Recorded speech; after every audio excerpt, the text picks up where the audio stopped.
The following is a presentation of iRacing.com Motorsports Simulations on LSRTV, the voice of sim racing.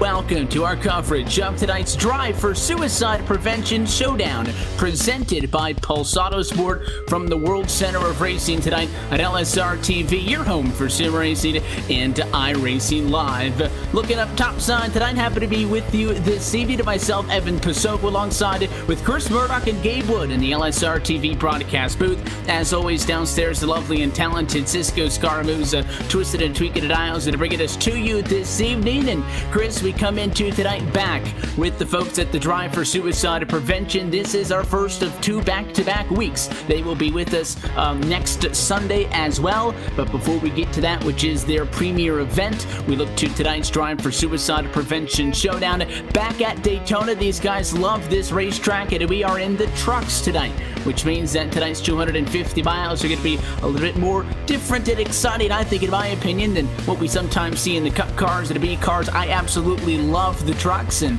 Daytona is always a fun place to bring about, especially as it is tonight as we run under the lights.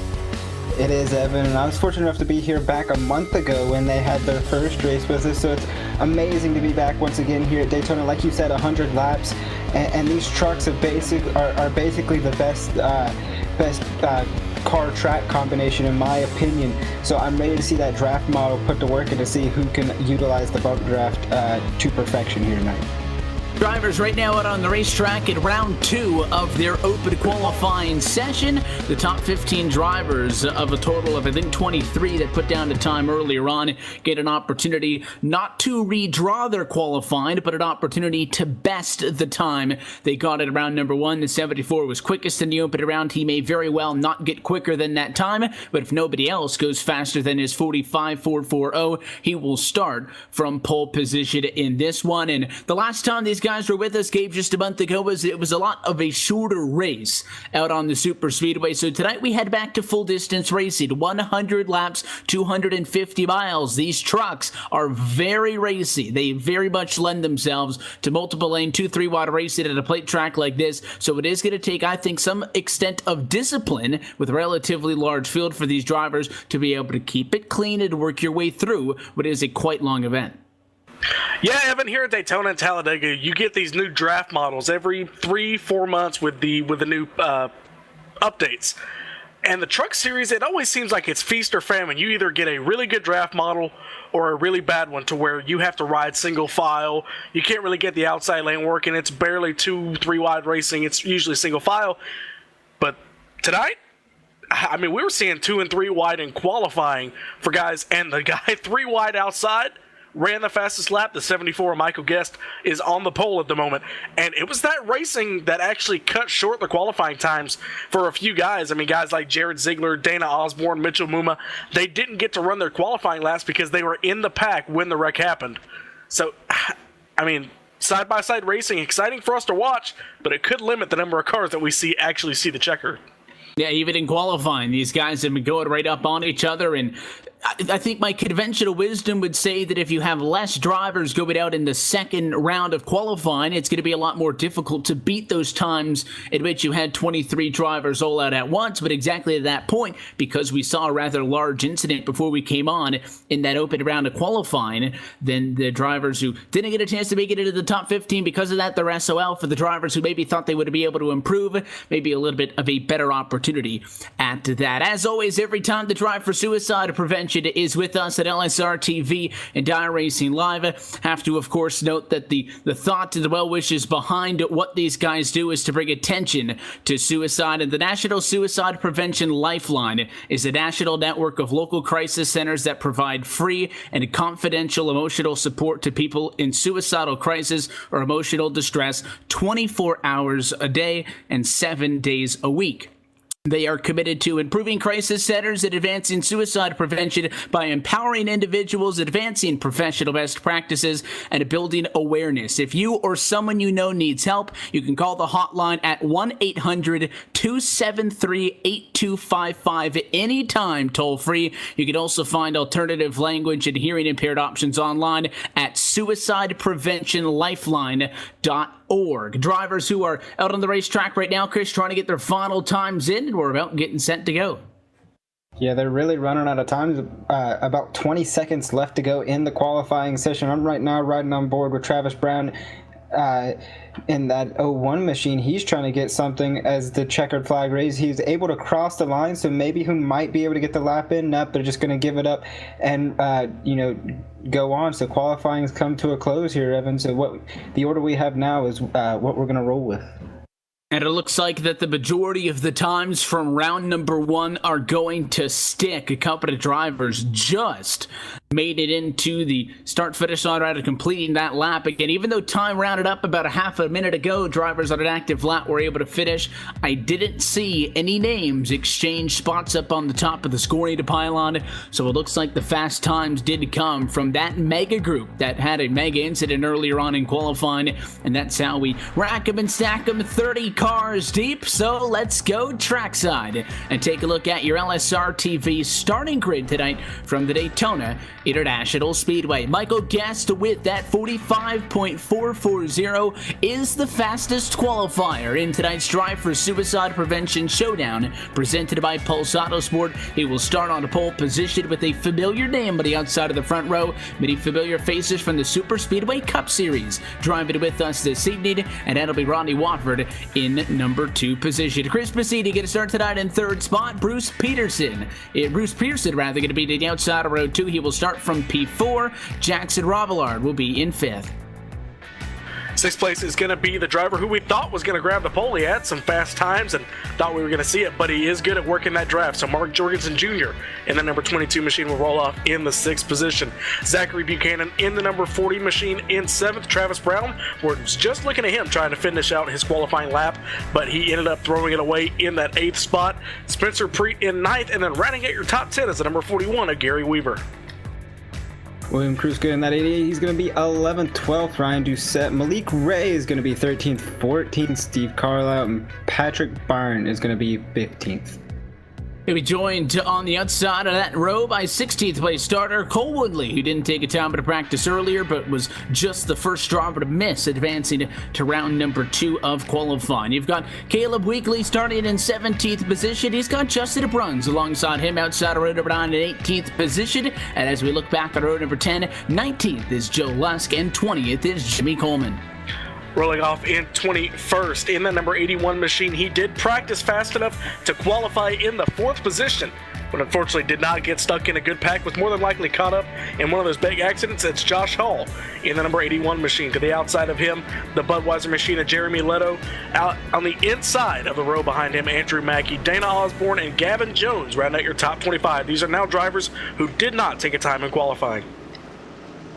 Mitchell Movement on that 16, he's going to be 26th. Jason Kinzer, 27th. Jared Ziegler, 28th. Trenton Johnson, 29th. And rounding out your 30 truck field is that 31 of Daniel Fox. So look top to bottom at your LSRTV starting grid. It appears that everybody except for Ziegler going to be on the grid to take the green flag tonight. Maybe Ziegler deciding to start from the pit lane. So let's talk about this Daytona International Speedway, Gabe. It's a racetrack in which we are also familiar with, not only here on LSRTV and iRacing Live, but of course with the Drive for Suicide Prevention. A lot of their races taking place here, especially the ones that we get to talk about at LSRTV. It's a 2.5 mile super speedway Midway, we know this tail of the tape, 3 stories high at 31 degrees of banking. I think the biggest thing to note, if anything, tonight is that we're running it under the lights. May not change things all that much out, just cooler temperatures, but I think that it makes the racing a little bit more exciting when the lights come on. Oh yeah, here at Daytona International Speedway, especially under the lights. I mean, these trucks just light up, and these guys are going to put on one heck of a show, Evan. They're coming off turn 4 for their only pace lap, and it's going to be 100 laps of side-by-side, door-to-door action. The pace car is going to make the sharp left turn down onto the safety of the pit lane. And as always, we're happy that you're spending your Labor Day weekend with us at LSRTV and iRacing Live. American Ethanol green flag flies, and we are off and away for tonight's Drive for Suicide Prevention Showdown, presented by Pulse Autosport, as we'll go side by side to turn number 1. Pretty good dump at the outside of the racetrack for Rodney Wofford. Bottom is the place to look as we get him up to speed and through the gears for the first time. The 22 at Jorgensen going to go top to bottom as the 3 and the 33 lead that outside line down the Daytona Superstretch. Yeah, Michael Guess and Rodney Wofford got an amazing start there, Evan, coming off the start, but I cannot say the same for everybody else, but the inside line prevails as Chris Passini is going to be all the way up there now. He's going to be on the back bumper of that 74 machine, as now you look towards the 33 who's getting all bent out of shape. That's going to be Bruce Pearson in that 33 machine. He had to get back down. Now they cross the line, and that's going to be Chris Passini getting the lead. Meanwhile, that was happening. Chris Passini, he gets to the lead, and that outside lane just formed up and went. I would thought the outside lane was actually going to fall back a little bit with the 33 of Bruce Pearson, because he had Rodney Wofford in front of him. And those guys just did not take off on the start, but as soon as Jorgensen and Passini went to the top, that outside lane became the dominant line. That outside lane, the top 4 behind them. Then you got the 0-1 of Travis Brown, who did start 8th, now back to 9th. Biggest mover. It hadn't been too long, but 11th to 8th as the leader gets wrecked. The 30 of Chris Passini just took the lead. Big wreck at turn number 3. Caution is going to fly, and it is a mess. Less than 5 miles into this thing. Turns 3 and 4 transformed into a parking lot as Chris Passini from the front row in this thing, and as he had just noted, had cleared for the race lead. Didn't drop to the inside of the racetrack, though. I think he was committed on sticking with the 22 machine of Mark Jorgensen Jr., both of those Super Speedway Cup Series drivers, and because that number 30 machine didn't go to the bottom of the racetrack, he stayed high, and the 22, the slightest bit of a nudge on that right rear quarter panel, Chris, that he was into the fence quickly, was okay. Probably is when it snapped back down into traffic. There was literally nowhere for the likes of the 01 and the 72 to go, and once you get a couple of drivers tangled up at the racetrack, just gets blocked. Yeah, we've all seen it too many times here, Gabe. You know, you get that uneven bump going into a corner, and it's just you're basically a passenger at that point. And that's what we saw from that 30 of Chris Passini, just up and around and collected a whole host of drivers. So many drivers coming into that wreck. So a lot of drivers are going to be back down pit road trying to get their damage fixed. But what a ride for that 30 machine. Yeah, I'm just looking at it. I mean, these trucks are really the only cars now on the NASCAR circuit you can really push, like, you know, the old COT. The bumpers line up and you could push pretty hard, but once you get to the corner, it's the same story as it was a couple years ago. You get hooked on that right rear bumper and the car just wants to turn around. Passini, looking at the replay now, hard hit to the outside wall, pinballs off of 1, 2, 3, 4, 5 cars. That's what happens when the leader wrecks here at Daytona. And it's obviously going to slow down the pace of this one very early on. One thing that we noted when we were talking about qualifying and the fact that it was multi-round qualifying is that it's a relatively large field. It also said that Jared Ziegler did not take a spot on the starting grid. Thought that maybe he would be taking this one off from the pit lane. That car has not headed to the racetrack. So we had 29 drivers start. Anytime those issues arise from somebody just inside of the top 15, top 10, let alone in this case, it be just a driver on the front row of the racetrack who gets hooked around, you know it is going to be a mess, and it sends quite the number of drivers down to the pit lane. Justin Bruns, one of them. Good news is, for those drivers who have an opportunity to have come down, you get an opportunity to take that quick repair. You're going to get yourself right back out on the racetrack. racetrack. Some of the drivers deciding to get it fixed the old-fashioned way, that quick repair in the back pocket for later on. Those drivers looking at 4 to 5 minutes of damage on the good end of things. If you lost that engine, you've got no choice to go with the quick repair. And if you were able to get it back to pit road, and because the incident was in turn 4, Chris, a lot of drivers were, then you don't have to take the tow. You're able to maintain the lead lap status. So only a handful of drivers fall off the lead lap in this thing. Yeah, just a handful. Right now, 1, maybe 2 drivers off the lead lap. It's Cole Woody and Chris Bassini, who was your leader just 1 lap ago. But one driver who benefited from that, Michael Guest. It all happened directly in front of him there, Gabe, and he was able to squeak by along with Mark Jorgensen Jr., and they've assumed their spots at the 1-2 spot on the front row. Yep, and they should be at the 2 to go this time. But I want to go over, Evan talked about the couple of drivers who have fallen off the lead lap. It could be Cole Woody in the number 46 machine, and then Chris Bassini, who was your leader. Talk about falling from grace. The number 30 machine is now 1 lap down, started 3rd, now in the 29th position. Cars that did take the reset, or at least got their stuff repaired: Justin Burns, looks like Daniel Fox in the number 31 machine, among others. As they cross the start-finish line, yet still only 2 cars that have fallen off the lead lap. Yeah, just about 2 cars here, and the pace laps are long here. We have a lot of time to talk about that, Rick, and a lot of drivers have to learn, and we saw it a lot in the last time these guys were here at the trucks. But after being off for so long and getting back into these trucks, of course you're gonna have those incidents happen. But it surprised me for it to happen so early, and in the lead. So we'll have to see who if they're gonna back off a little bit, because a lot of those drivers have used up their fast repair already, so that means they're gonna have to be way cautious. So we might see a lot of drivers back off here once everything starts going green again. Yeah, as I sit here under caution, I mean, what really I think happened in that wreck, we talked about the draft model in the pre-race show when Evan mentioned it. We talked about the draft model, how good it is like in this build. But a lot of guys were used to it from qualifying, having to push, having to get all that you can to get the fast lap time. Guys like Michael Guest, these are all guys up front who had to do that, had to push in 2-3 wide situations. And what everybody was thinking, especially Jorgensen in the 22 who was behind the 30, I need to get to the bottom. I need to push the 30 to the bottom, or to the lead, and then get us both to the bottom as quick as possible, because a line will stall out and there's no telling when it will happen. And if it does, cars start dropping to the bottom and abandoning the top side, I mean, you could go from the lead to outside the top 15. Yeah, and that's what we saw there. Lucky for Chris Bassini, he will be able to get that car going. Once again, like you said, 1 lap down, but that means there's still a lot of racing left to go here. Only going to be about 95 laps to go, 94 now, once everything gets all said and done. 1 to go. Mark Jorgensen Jr., I should say, going to be on the outside of Michael Guest on the front row. Not too much has changed on the front row. Some of your biggest movers, Caleb Weekly, who was able to get a little bit of damage, started 17th up to the 9th position. Malik Ray 13th to 8th, and then that 88 machine from 11th to 7th. So people slowly making their way up. Still a lot of racing left to go here, Gabe. I mean, when you look at that biggest movers list from 11th to 7th, we saw that with William Kruska in the 88. 24th to 11th, that is the 8 machine of Dana Osborne missing that wreck. So a lot of these guys, they're getting up front.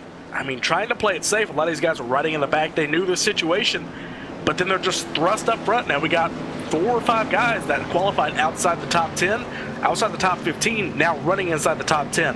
So that's going to be one thing to look out for. Guys who didn't have the speed in the draft during qualifying, now we're kind of forced into a situation. Do they move to the rear of the field, or do they try and race up front? That's what we're going to find out here. Lights are out atop the iRacing.com Ford Mustang pace car. We're going to get this thing back underway. Lap number 6 coming to 7 of 100 here in tonight's race here at Daytona. It's going to be Michael Guest, who was on your pole for tonight's race. He's going to get the green flag again, and hopefully we can run some green flag laps here. Jorgensen actually got a good restart, but they're going to be left hanging. Wolford in the number 3 machine, and he's the only help he's got. Yeah, once again, Bruce Pearson in that 33 machine up on the high side, not getting a good start at all, basically checking up that inside line. The person to his inside, that 20 of Joe Lust, they've kind of separated themselves from that pack there. You got Malik Ray all over the back bumper of that 33 machine. They're trying to get him to go, trying to get him back up there, but they basically got kind of a little gap, which is going to help them in the long run. Once they get that draft going through turns 3 and 4 here, they'll be able to suck right back up. 2 by 2 for the lead, though, as Guest is getting pushed by the 90, not the 98, the 22 of Mark Jorgensen Jr. on the outside there, trying to get that run with Wofford on the outside. Not going to quite get there this time by, but they're going to have a nice little bit of run going down this into turn 1. Chris, they almost had him cleared down the back straightaway, but the number 98 machine of trying to find him, Jackson Robillard. Hadn't talked about him tonight. He's been right up there in the mix. Qualified 5th, but that number 98 machine, that Thunder Mifflin Chevy Silverado there on the bottom, pushing Michael Guest to the lead. But here comes Jorgensen and Wofford, the number 3 and the 22. Up here, we got caution on the speedway.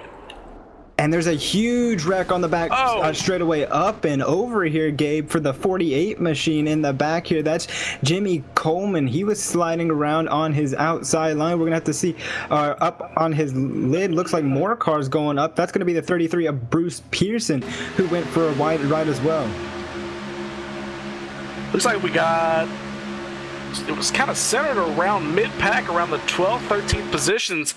We had the 33, we had just talked about him, but we had the 12 of Caleb Weekly. He moved to the top side, but he just did not have a position. Where was he going on that move? But he ends up flipping over the number 33 machine into the 48 of Jimmy Coleman. And that turns him up into the field. The 46, another hit. And these are all guys who just had to take their one fast repair. So a lot of these guys are done for good now.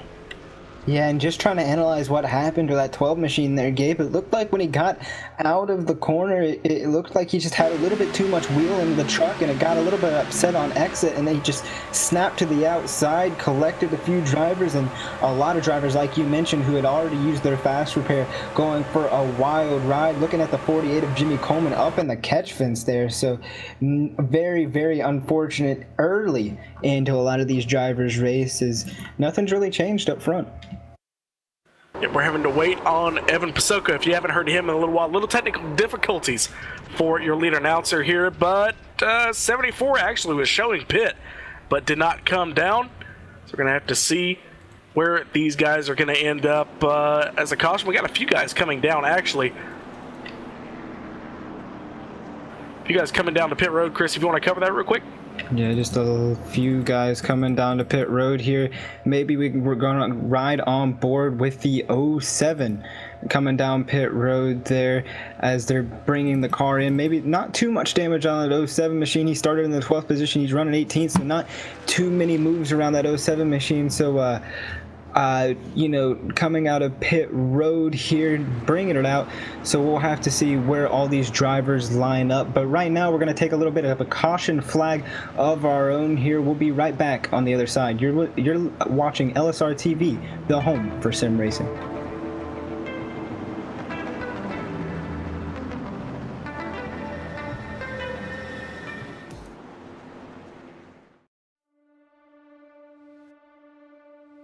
When I was 16 years old, I was working in a Goodyear tire store, and my boss actually built an old dirt car, street stock Monte Carlo. Went with him one night, fell in love with it. It was a hell of a race, hell of a party, and a big fight afterwards. I was like, this is it. This is it for me. It wasn't long after that, I was driving an old 78 Camaro out of the weeds at that guy's farm. We pulled that thing out and made a race car out of it, and away we went.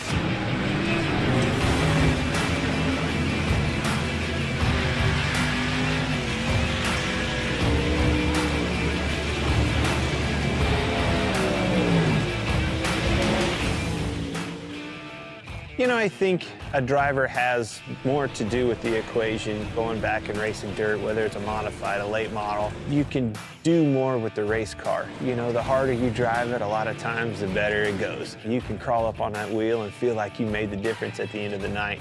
Asphalt car, you can't overdrive them. That was the first thing that I had to learn right off the bat is, oh my gosh, I've got to discipline myself, not overdrive this thing, and that's how you get the most out of it. Truth be told, communicating the right information to your crew and your crew chief so they can do their job and make their appropriate adjustments for you to go faster and do your job is probably 90% of the game in our world. I've always loved late models. You know, my dream was to be a late model driver driving for a living across the country like Daryl and Don do that drive for me. I mean, that was, truth be told, that was my dream, you know. I always wanted a semi. I always wanted a stacker trailer with 2 hot rods in it and let's go racing. Let's take off with your buddies and go race and chase that dream. Never in a million years did I think it would turn into a Cup Series, and I actually have an opportunity to own 2 dirt late model teams.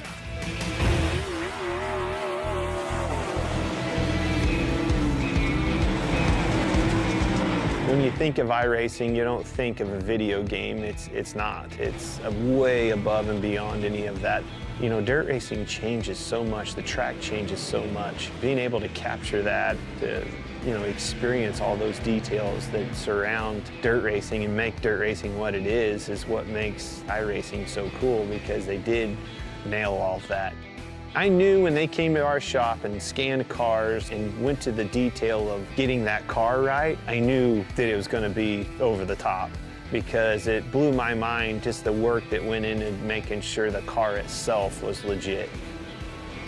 This sport has been around a long time. The competition can't be replaced, and that's what brings people back to the racetrack week in and week out.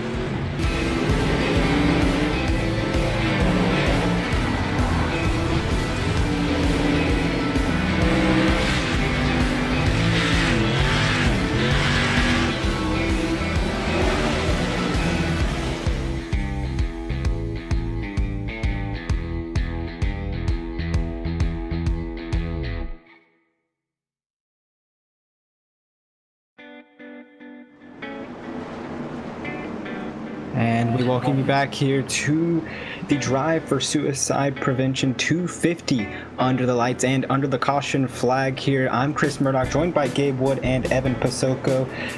Michael Guest switching it up here just a little bit, coming to the green flag, choosing the outside lane as we get ready to take the green flag here. Gabe, we've had an interesting few races of caution flags. Now let's see if we can get some green flag racing underway. Big wrecks, not unusual here at Daytona International Speedway, or at least the virtual side of things here with the Truck Series for Drive for Suicide Prevention. These guys, they kind of need to get it out of their system. I think, unfortunately, there's guys who had to take their reset early in this race. I mean, guys like Jimmy Coleman, Gary Weaver, Travis Brown, all got taken out now, and they've actually had to use their reset earlier, and now they don't have another one. So that big wreck took out a few of the contenders. We start whittling down this field. Eventually the cautions will stop, but we still have 23 drivers on the lead lap. Looks like maybe 22 by the time they take the green flag here at Daytona. But Chris, I got a feeling it's going to be a good one here. The 74 fires as soon as he gets to the start-finish line. The 22 pulls up to the outside lane. Will he go back to the bottom? He will. So he's going to pull back to the inside lane. He's going to get in front of his pretty much pseudo teammate, the number 3 of Rodney Wofford, as they go into turn number 1. That 74 is going to be all by himself. Expect to change for the lead by the time they get to turn number 2, and the whole outside lane's coming with him. Looks like the number 88 of William Kruska is actually he's gonna go to the inside, but now faked and goes to the outside. So now he's got Malik Ray and the number 89 machine to the outside of him, pushing with those 2 down the back straightaway. Yeah, Michael Guest was basically left to dry there on the inside line, now being picked up by Jackson Rogler in that 98 machine. Malik Ray dropping to the inside, leaving William Kruska to the outside, and now he's going to be picked up by the 20 of Joe Lusk. But lead change, now we got the 22 of Mark Jorgensen Jr. assuming the lead with a whale of a push by Rodney Wofford there on that start. Like I mentioned, leaving Michael Guest, but now we got Guest and Ray hooked up, and now let's see if they have anything for these two that have been, like you mentioned, teammates from the get-go, basically been on each other's bumper coming down the Daytona Superstretch. Top 6, now top 7 single file, now to top 8. Looks like Ryan Doucette getting the black flag here. So that'll be something to look forward to. He's questioning the call, so something happened. But top 7 now. Single file. They're trying to get it formed up there on the outside lane. Malik Ray trying to get it formed up, trying to see a few of these drivers who are also involved in that. Looks like they're getting a little squirrely back there. Or excuse me, not Malik Ray, but it's actually the 16 of Mitchell Muma and the 88 of William Kruska that we saw those two working together. He did get shuffled out. Now the 11 of Jason Kinzer. He says they're going to be wrecking in front. I see smoke. It looks like the 98 couple cars involved. Another big wreck here on lap number 15. Yeah, huge wreck, and that's about all we've seen. It's going to be Cannon this time, Buchanan actually this time on the wreck. We'll see what happened there. Coming into turns 1 and 2, it looked like the Michael Guest 74 got turned around and just sent up the track. The 98 of Robillard getting turned up, and it basically went from there. Gabe, a whole host of drivers, like you mentioned, you could see it coming from a mile away, all that smoke going up through the corners, but nobody could get checked up enough, and collects a whole host of more trucks. How ironic that the 74, who was the main proprietor in that accident, was the one who got away scot-free. As they tried to save it, the 74 did get it straightened up, but the apron actually claimed the 98 machine as they came back up the racetrack. That was Jackson Robillard, who we saw doing very well. But then the 20 also got involved. That's Joe Lusk. And a couple more cars as they slid down the racetrack. Looks like the 28 also got involved. Yeah, and what a save by that 74 of Michael Guest, who initially got the initial contact between him and Robillard there.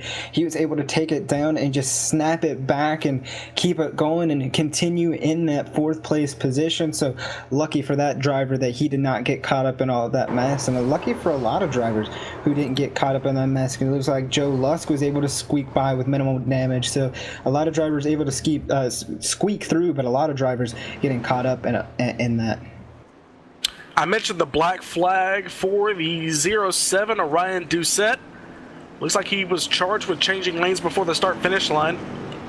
So that was the clarification on that rule. He did take the drive-through penalty, but he stays on the lead lap with that lucky caution. So the Miller High Life number 07 does stay on the lead lap. Jorgensen's going to lead him down on pit road, Chris. This is going to be the first time we see everybody come down to the attention of their pit crews. And that's going to be the number, maybe 3 or 4 pit stall. Looks like 6 actually for the number 22 machine of Mark Jorgensen. Right sides go up. He's got a pit stall in front of him. That's the number 98, the damaged car. We got one car pulling off. Who was that? For 72, Spencer Preet. Actually, Malik Ray actually gets off pit road first. So was that a fuel-only stop? Actually, left side tires for the number 89 GoDaddy machine.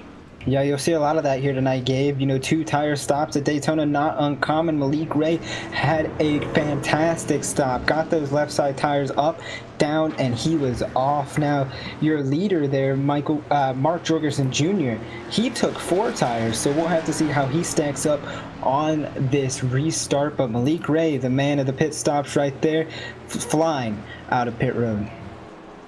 So as they come back to the start-finish line, we're going to reset your running order. They come back. Update on some of the guys who were involved in that. Looks like actually Jimmy Coleman, who I said was about a lap down. He's actually gotten the free pass, I think. So the 48 of Jimmy Coleman, that Punisher machine, that TRD sponsored car, is actually going to get back onto the lead lap. Zachary Buchanan was involved in that. I believe he's going to take his free reset. Looks like Jeremy Leto, actually, his engine has expired on the number 84 machine, so he's trying to coast back to the pits. Not going to happen. He's currently at 20 miles an hour and slowing in turn number 4 as the field goes by. Yeah, and while we're under this caution flag, do want to take a moment and say coverage of the Drive for Suicide Prevention 250 is brought to you by Joel Real Timing, the official timing software of LSRTV. Whether you spend your time on the sim behind the wheel, on the pit box, or from the spotter stand, JRT is the go-to software for iRacing timing and scoring analytics. Get yourself a basic download for free or get the pro version today at joe-real-timing.com. So as we get ready to line them up once again. Mitchell Muma, as you mentioned, in that lead position. Michael Guest going to be in third. He had a really nice save and a really wild ride there on that last caution, Gabe. So this will be the first time that we're not seeing him start towards the front row. So we'll have to see if he can navigate through these two cars that stand in his way, especially with Malik Ray right behind him. Yeah, Muma actually very lucky got involved, or Muma was actually very lucky in that situation because he kind of fell back from the leaders. He was drafting with Malik Ray and guys like that, but then as the 88 fell back, he fell back as well, so he ended up actually missing that wreck. So the 16 in a very good position and capitalizes on it here, as well as the 12 of Caleb Weekly. He's going to take no tires, doesn't even come to the pits.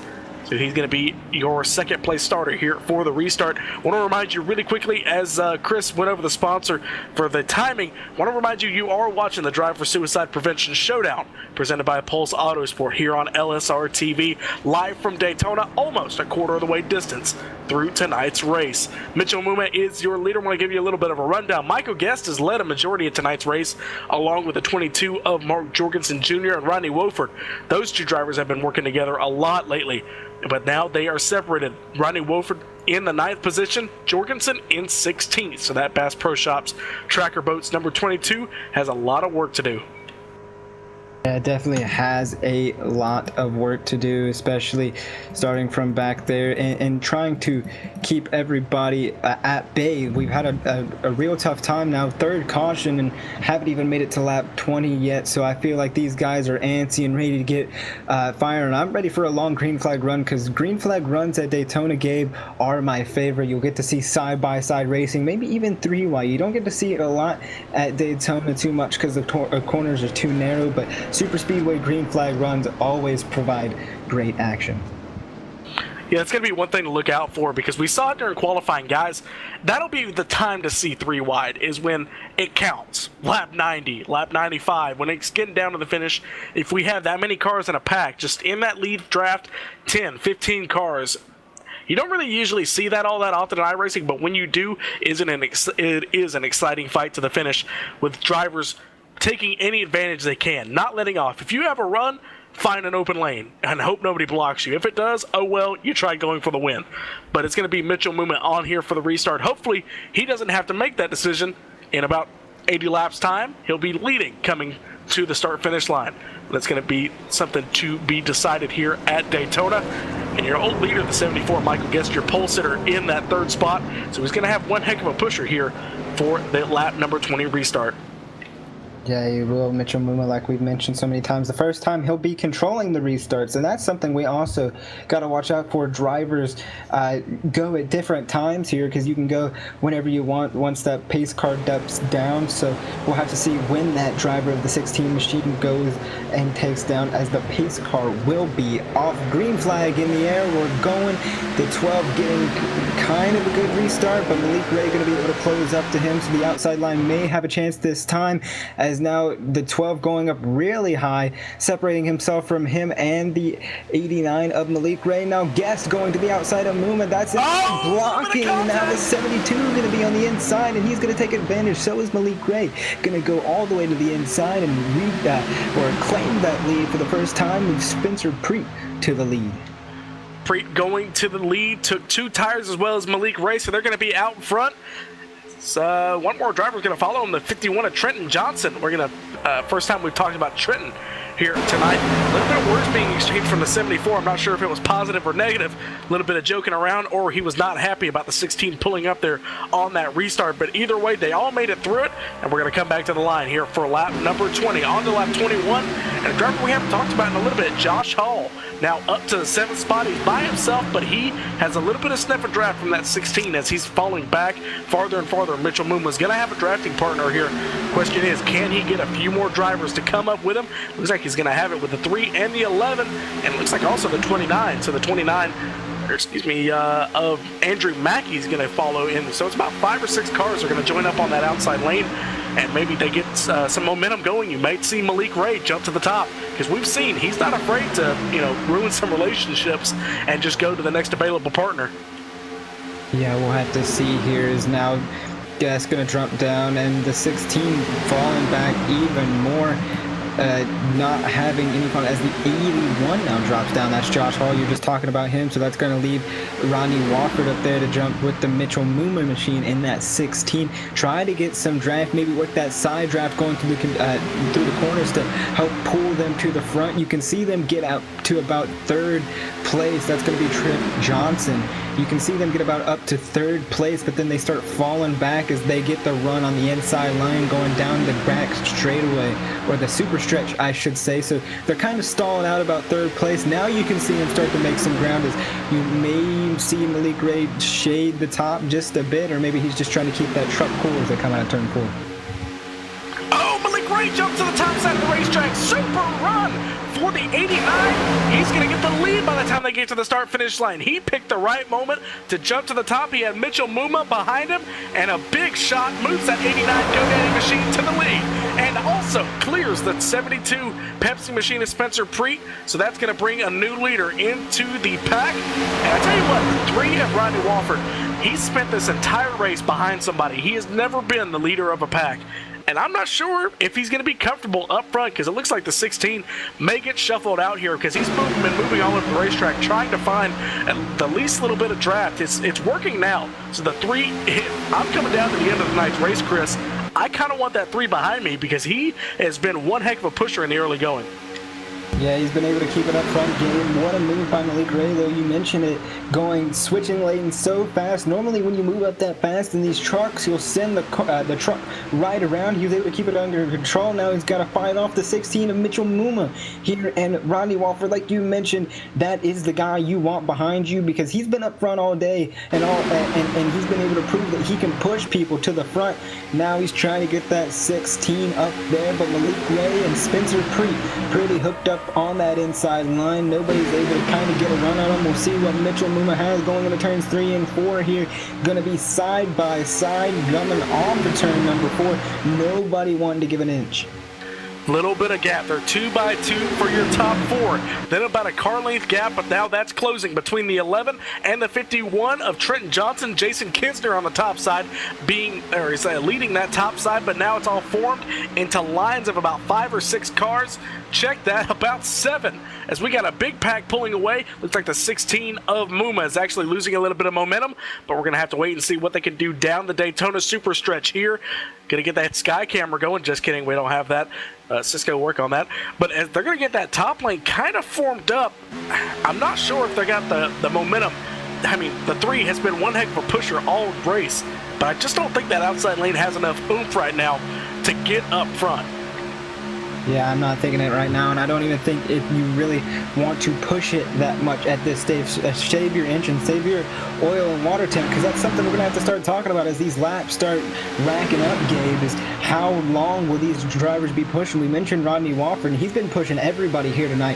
How is his truck doing on the temperature side? You got to make sure you leave enough room in between those cars to maybe even shade up high or even back off a bit and get some air into that grill. Make sure you watch your temp, and you don't ever want to overheat, because that's a way to end your race really, really fast. I stand corrected. It turns out we do have a sky cam, so good on you, Cisco Scaramuza. We know you're lovely and talented. The 89 still leading here at Daytona. They're starting to pull away from the 51 bit by bit, so that means the 72 and 89 are working together pretty well. As the 51 gets a little bit loose coming off of turn number 4, coming to the start-finish line, that Trenton Johnson machine trying to get it done. Almost 3 wide as the 22 jumped to the top side. He's worked his way from 16th now to inside the top 10 to the lead, maybe. Goes the 16 as he's got it by about a fender. But we're going to have to wait and see if he can get him cleared. Looks like the 72 is tucked up underneath the 89 machine. Here comes the bump from Wofford as they go down the back straightaway. This is the longest green flag run we've had yet, Gabe, and they're proving that they can do it. It's coming around into turn 3. Look at the push. Wofford gave the 16 of Muma coming into turn 3. He was looking to be able to get some sort of run, but the 72 says no and pushes Malik Ray right back by those 2. So a lot of work, and as you mentioned, the 22, 3 wide back there trying to make something happen. He was one of those drivers that took 4 under the last caution flag, so he's trying to get every bit of position he can, and he did, because that driver of the 29, Andrew Mackey, backed out and says, if you want it that bad, you can have it. So move that 22 up one more position as he looks to maybe try to regain his lead. The commitment on the side of Wofford as they went down the back straightaway. He could have jumped to the inside. Now goes the 11 of Kinzer. Can he get something going there on the outside lane? But it's going to be a lot of cars on the inside lane. Now trying as Jorgensen moves to the top side. He's going to try and help him. Who's going to get the lead at this time by the straightaway? Jorgensen to the top again. Will Muma lead his first laps of the night under green? He will. So the 16 goes to the lead again. He did lead at the restart, but I do believe that's going to be his first lap led underneath the green flag. And let's see, Evan Pasoko, are you ready to get back in the booth? We'll see. We'll see how long it lasts as that 16 Abuba goes back to the race lead. First time tonight, the Toyota is going to be out in control. Just at lap number 29, though, Chris, so although we are working on what's the longest green flag stretch of the night after those early caution flags, things are slowly starting to work their way towards the 1/3 point in this race. It is still very early on. You're going to have to get through a couple of cycles of pit service. I'm talking past the halfway, really within one pit stop before the moves that you're making on the racetrack are going to matter. First, second, third, a couple of spots here and there, I don't think matters that much at this point as Watford leads the last time by. The big thing is just to stay with the lead group, and right now that's everybody inside of the top 12. Part of that lead pack is from Watford all the way back to Andrew Mackey. Then you start to talk about the group's second groups, 13th position, 2.5 seconds on back. Those are the drivers that are going to have to try to figure something out. Yeah, and they're trying. As you see people making moves. Now look at the 74, Michael Gash jumping up there with Jason Kinzer on the very high line up there next to the wall. Now he's going to say no. He's going to duck right in behind Buchanan. And that number 40 machine, Guest, was one of those drivers who kind of got shuffled out there because Muma decided to block on the start, so he fell back a few positions. Now trying to work his way back up, as is Jorgensen Jr. You see that 22 machine. He's been pushing the 3 wide issue a lot coming on this green flag run. Now he's right up behind Muma and Wofford, so he's made some great progress as Malik Ray has taken back that lead with Pre all over that back bumper. 16 losing a lot of momentum, so it's going to be a tough fight to get that 3. And as I say that, Pre goes to the top side. Can he try and get the lead from the driver who he has helped get to the lead? The 72 goes to the top side. A little bit of squirrely from the 16 of Muma, but he gets it back under control. Can he get the push enough to get Pre back to the lead? Now coming out of turn number 4, momentum's coming, and look who's on the bottom, the 07 of Ryan Doucette, from having a black flag for crossing the start-finish line in the wrong lane and having to do a drive-through penalty to running up inside the top 5. What a comeback story for the driver of the Miller High Life machine there, second row on the bottom. He's been able to make it up that far. It's going to be difficult for him to get any further, though, because he is stuck on the inside of the racetrack. He can't get up top. The 72 and the 16 lead that outside line of the racetrack, and it's going to be nearly impossible for him to get him in between, say, the 16 and the 3. The only hopes that he could have is that outside lane drops back a little bit, and then he jumps up in front of the 72. The best way for him to make that happen is we get a little bit dicey. Coming out of turn number 4, the 16 and the 72 cannot agree. How about 3 wide? Here comes Wofford. Thought about 4 wide. Backs out of the gas, and somehow everybody going to keep that straighted. That works, though, for Ray on the inside of the racetrack, followed by the 07 to set, because they'll now lead the advantage through quarters 1 and 2 as the 16 of Mitchell Buba, who was just leading a couple of laps ago, big loser in that one, drops outside of the top 10. Yeah, and still watching Wofford and Preet there, you see them getting so close to that left side bumper, and you never want to hit somebody uneven in these trucks, as we saw with the first caution with Chris Passini getting sent for a wild ride there, Gabe. So they're playing a really close, and I think it's mainly because Preet is shutting the door on Wofford. Every time Wofford looks on the inside of that 72 machine, Preet wants that push, and he's gonna get it. Preet to the lead that time by, and he's getting a whale of a push going off in turn 1 and 2 by Wofford.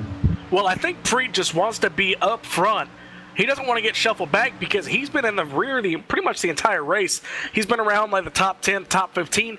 He's had to dodge all those wrecks. Well, if he blocks like that enough, he will be the wreck. So it's kind of a catch-22 there with the number 72 machine at Spencer Preet. But so far it's working. He's got the Pushmaster General there in the 3 machine. Rodney Rawford in that 3 machine with the 22 and Mark Jorgensen behind him. Can he get to the lead yet again coming off of turn number 4?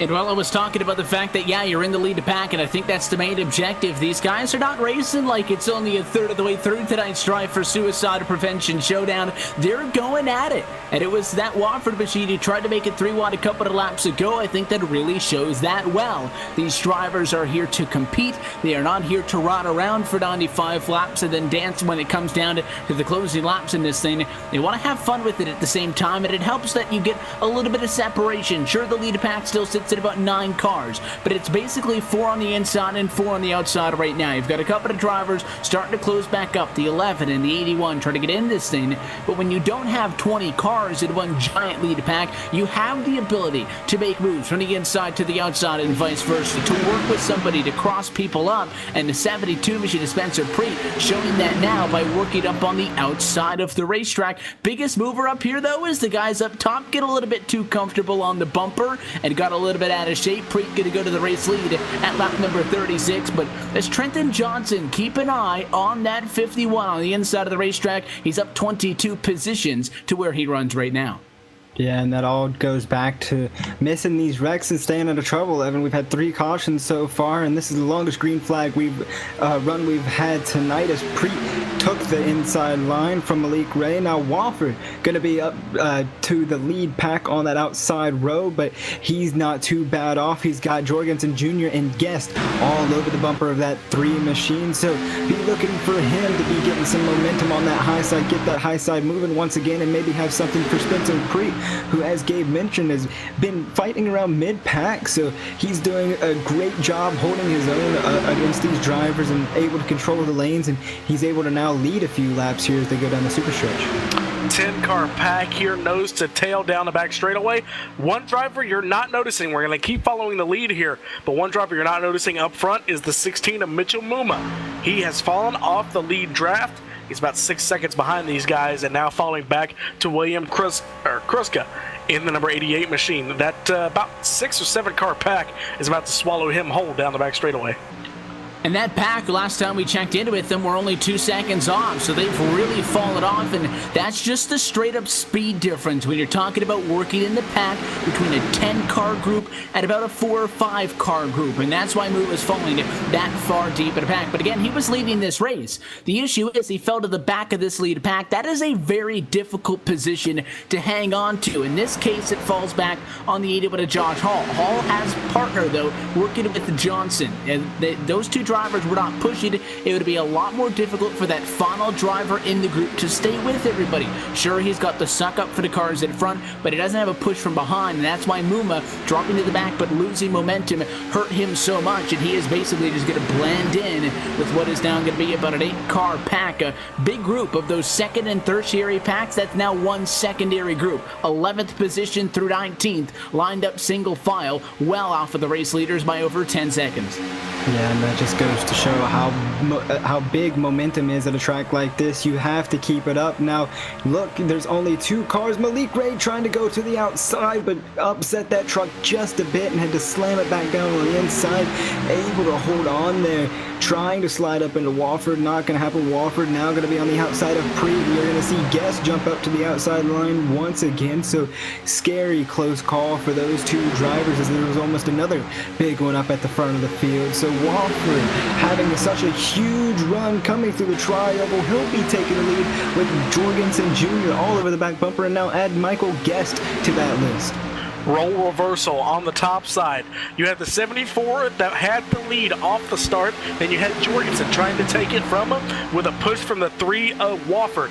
But now, Wofford's getting a push from both those drivers down the back straightaway, trying to get that lead, and I think these guys are going to do it. That 22 is not a bad pusher either. So I think when I said earlier about the 3 not being comfortable, possibly, about getting pushed, well, that's not really going to happen. 22 actually runs a little bit wide there, gets a little bit sketchy there as the 74 doesn't let him in. Now finally gets off the loud pedal and lets that 22 down to the inside. And these guys are going to have another run at it, 4x4. But nobody really has an advantage there on this little pack right here.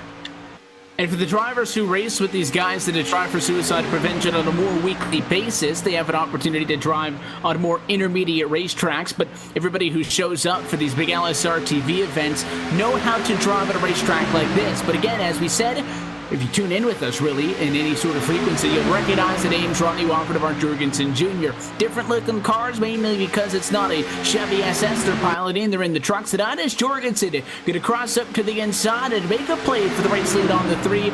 But these trucks are not all that much slower than the Cup cars. It's only about a 3 or 4 mile an hour difference. You would think it would be more than that. Those two drivers just swapped out positions. The 22 was pushing the 3, got a little bit hot, and they swapped out as the 22 dropped down and now comes back up in front. That's the kind of move that you used to see in the 2-car tandem days. This is very much pack racing as they both slide down, barely clearing Spencer Preet, and they will go to 1 and 2. So those drivers clearly working together, and it's working very well as they lead this race at lap 42. And, you know, the switch is not something you see executed to that much perfection here, Gabe. They pulled it off smoothly and able to keep the lead. I was surprised. Normally when you pull a switch like that, you'll drop a few positions, but you saw Jorgensen Jr. duck right in behind, or right in front of Preet, and then slid right up in front of Wofford. So what a switch, and how they kept the lead amazes me. But now you'll see Guest up there with Kinzer on the outside. They're the only 2 cars up there on the outside. Now you'll see Buchanan try to jump up and maybe try to get the draft of that 11, but for right now the outside line's pretty much non-existent.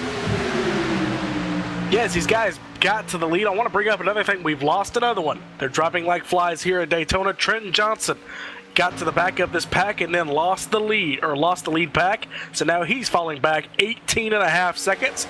Back to that second pack of about 10 cars. So it's just building and building. Drivers keep falling back to the back of this little lead draft here, and then having to let off the gas, they just lose enough momentum to where they can't keep up. I mean, it's a slippery beast here at Daytona. But talking about Mark Jorgensen and Wofford, you can tell those guys are some remnants from the old 2-car tandem days, because they pulled that off flawlessly.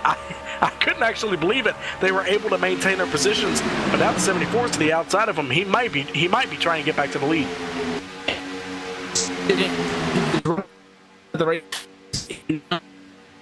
Yeah, trying to get to the lead here, Gabe, as he got Kinzer on the back bumper, trying to get to the front.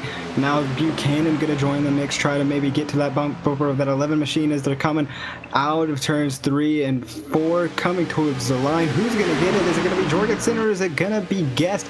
Guest having the run on the outside, trying to get as much as they can, and Michael Guest will take it that time by, but here comes Jorgensen Jr. on that inside line with Wofford. We've talked about him a lot on the pushing side of things. He's able to get to the back bumper of that 22 and do everything he can to keep that 22 up there and in front of that 74 machine.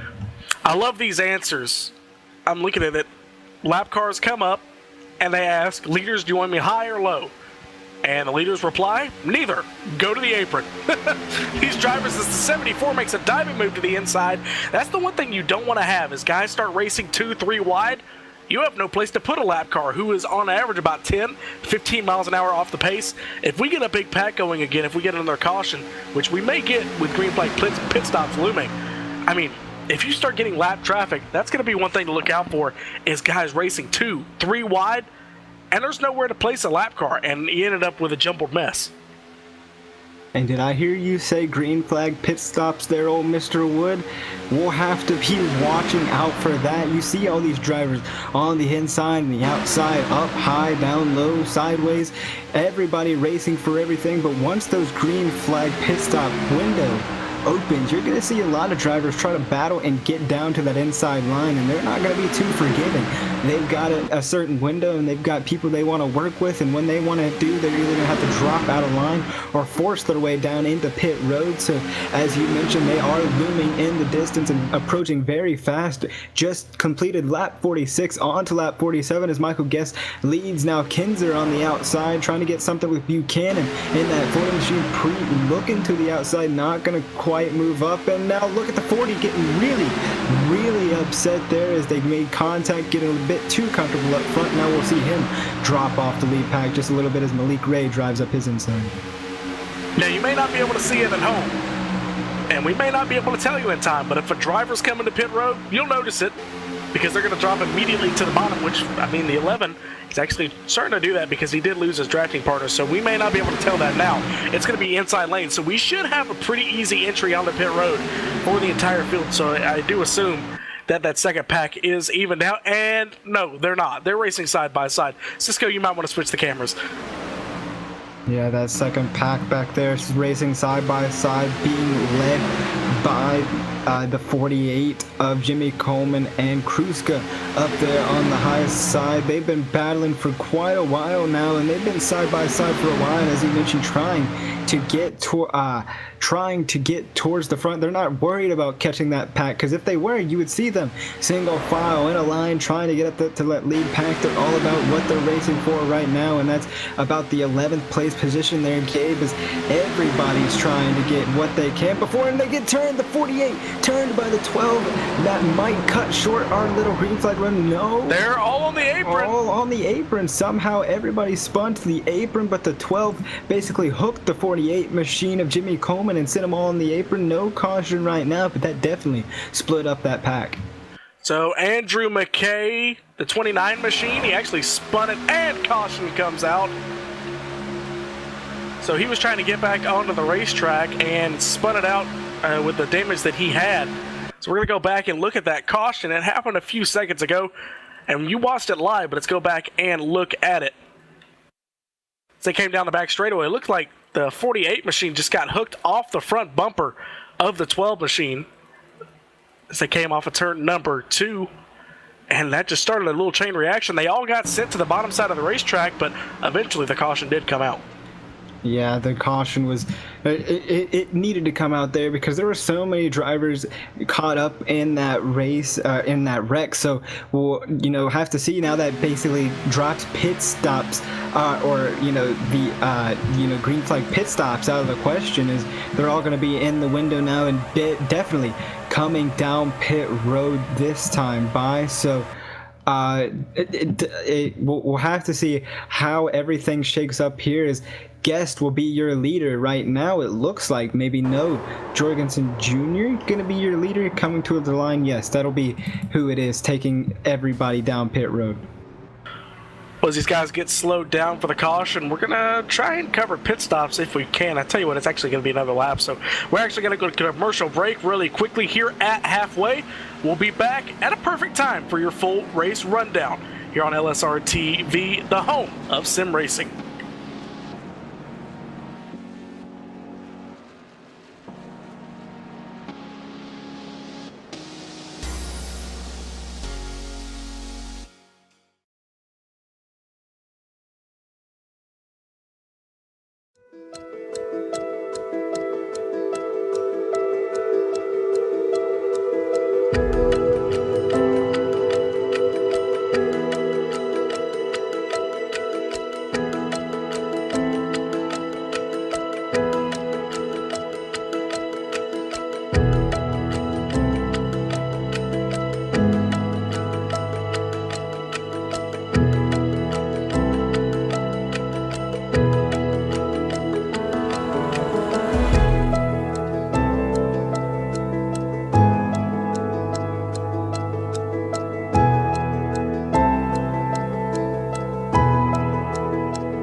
We welcome you back to the Daytona Motor Speedway, just crossing the halfway point as that caution flag came out, so that will give us the opportunity to take a look at your iRacing Midway race break, brought to you by iRacing, the leading online racing simulation developed from the beginning as a centralized racing and competition service. iRacing organizes, hosts, and officiates races on virtual tracks all around the world. In the fast-paced world of esports, iRacing is a one-stop shop for online racing with officially sanctioned racing from NASCAR, IndyCar, IMSA, the World of Outlaws, the Cars Tour, USAC, and more. So at this time, we'll take a look to see where all the drivers line up. Josh Hall going to be your leader coming down as he managed to get through pit stops. Mark Jorgensen Jr. going to be lining up on his outside. Rodney Wofford third. Malik Ray fourth. Spencer Preet having a good race. He's going to be fit. Ryan Doucette on the rebound. He's going to be sixth. Mitchell Muma seventh. Eighth. Gavin Jones. Joe Lusk ninth. And rounding out your top 10, that's Stephen Carlisle. Patrick Byrne, hadn't talked about him, running in the 11th position in that number 27 clean Chevy Silverado, so a good run developing for that number 11 machine. Caleb Wheatley involved in that caution that we just saw running in 12th. Dana Osborne in that 13th position in the number 8 machine. Jimmy Coleman involved in a few accidents, but still kicking in that number 48 machine. He's actually on pit road getting some damage fixed. So we're going to move on to the 51 of Trenton Johnson, who was running up inside the top 10, but then fell outside after he lost the draft. So he's running in the 15th position. Bruce Pearson in 16th. Michael Guest, your pole sitter, running in the 17th spot. Jason Kinzer in 18th. Andrew McKay in 19th. And William Kruska rounds out your top 20 and your lead lap drivers. Zachary Buchanan in that 40. He's going to be 21st. 22nd, Jackson Robillard. Jeremy Leto, 23rd. 24th, Justin Burns. Chris Passini is going to be 25th. 26th goes to Gary Weaver. 27th, Daniel Cox. At 28th goes to Travis Brown. And rounding out your 29 car field, that's Cole Woody. So that's been your iRacing Midway race break. For more information on the wide variety of sim racing possibilities online, visit iRacing.com to sign up today. For a limited time, you can visit iRacing.com/World of Outlaws and take advantage of exclusive promo codes to get yourself on the sim with a 1-year membership for half the price. That's iRacing.com/World of Outlaws. Gabe, getting ready to go back to green flag racing here as they're lined up on the super stretch with Josh Hall leading one down. What do you expect out of this restart? Well, we hadn't really seen Josh Hall leading. He started 21st, did practice in second. So he's got some speed. He knows how to work the draft. So we may see an unknown player come in just past halfway. So that 81 machine may be able to get it done. But we have the dynamic duo of Mark Jorgensen and Rodney Wofford in the number 3 machine and 22. They're going to be ones to look for. And then you've got Malik Ray and Spencer Preet also working together. But Ryan Doucette has made the comeback trail possible with help from the Malik Ray machine in front of him. We're going to come off turn number 4. Lights are off on top of the iRacing.com Ford Mustang pace car. And that's going to make its way onto pit road here on lap number 53. Coming to lap 54 for the Drive for Suicide Prevention Shootout presented by Pulse Autosport. They're going to come to the line, green flag in the air, the 81 machine out by a long mile as they come to the start-finish line. Actually might spell doom for that 81 machine. He got a good restart. Actually, these guys are going to be double file, so he will maintain the lead at least through turn number 1, and Jorgensen's got a good run there on the top side. Yeah, and just behind them, no stranger to the super speedway tracks. That's going to be Malik Ray and that 89 machine. Going to be all over the back bumper of that 22 now as they get connected going down the Daytona super stretch. The 22 going to have a great run coming into turns 3 and 4, but we're probably going to see that go away as now Rodney Wofford is all over the back bumper of that 81 of Josh Hall. You'll see the run go away as now they even it up coming through 3 and 4. Coming out of turns number 4, you'll see the run switch as now Josh Hall going to have the run, so they're going to be pretty even coming to the line this time. So whoever gets this lap, it will be Josh Hall going to take it. He'll be leading the laps underway as we start this green flag run heading off into turns number 1 and 2. See, one driver we haven't talked about, Chris, actually 2 of them, the 15 of Gavin Jones working his way inside the top 10. Also thrown into the mix the 86 of Stephen Carlisle. Hadn't talked about 86 machine. He's now getting pushed by our pole sitter, the 74 of Michael Guest. So that's maybe what he might be on the comeback trail. Started in 14th as well as the 07, the comeback trail, I should say. That 74 machine knows how to get it done, knows how to work his way through the field. He did have to pit about lap 30. Under the caution, and he actually worked his way back up into the lead draft before it separated. So that 74 might be the person he needs to stick with. But meanwhile, up front, that 22 still fighting on the top side. The 81 led that lap as well. So Josh Hall still maintaining that top spot. Yeah, Josh Hall is maintaining that top spot, and why wouldn't he be? Look who's right behind him there, Gabe. Rodney Wofford. We've talked about him all night. He's basically been behind somebody pretty much the entirety of this race, working lap 56 now, but he has been up there leading some few laps, and he's been able to be on the receiving end of the bump draft, so we know he can do it on both ends. But right now, trying to help that 81 of Josh Hall get clear of the 22 of Mark Jorgensen Jr., and it's working because the 22 and the 89 are sort of falling off now that they're going to have the 07 of Ryan Doucette trying to creep in there and maybe get the draft of that 89 machine, I should say, as they go off into the corner here. Kind of just stalling out that 22 machine is now Rodney Wofford all over the back bumper of the 81. Actually, funny looking story developing. We got the 3 and the 72 working together, and we got the 22 and the 89 working together. The complete opposite tandems from earlier in tonight's race. We've seen the 3 and the 22 work together, but they're all trying to get past that 81 machine. Also, we've seen the 89 and the 72 work together a lot in the past, like 20 laps. But these drivers are all trying to get past that 81, coming out of nowhere. As I said, qualifying 21st. I think he's had to take his reset already, and he's still leading laps here at Daytona. I believe that's his 4th one in a row. So we're getting close to lap number 60, already past halfway. So, I mean, we've had 2 or 3 big wrecks. It's going to start getting even more intense. We did have a long green flag run, Chris. What was that, about 25, 30 laps? Yeah, exactly there, Gabe. And this is where we start seeing things get intense. This is where we start to see the people hanging back towards the P13, P14 positions, maybe try to make their way up to the front and have something to do to something going up here. And now sitting back in 13th, that is Jason Kinzer. They've fallen off the pack considerably back there, but maybe if they can get it not 3 wide back there, as it's the 8, the 98, and the 33, all 3 wide back there.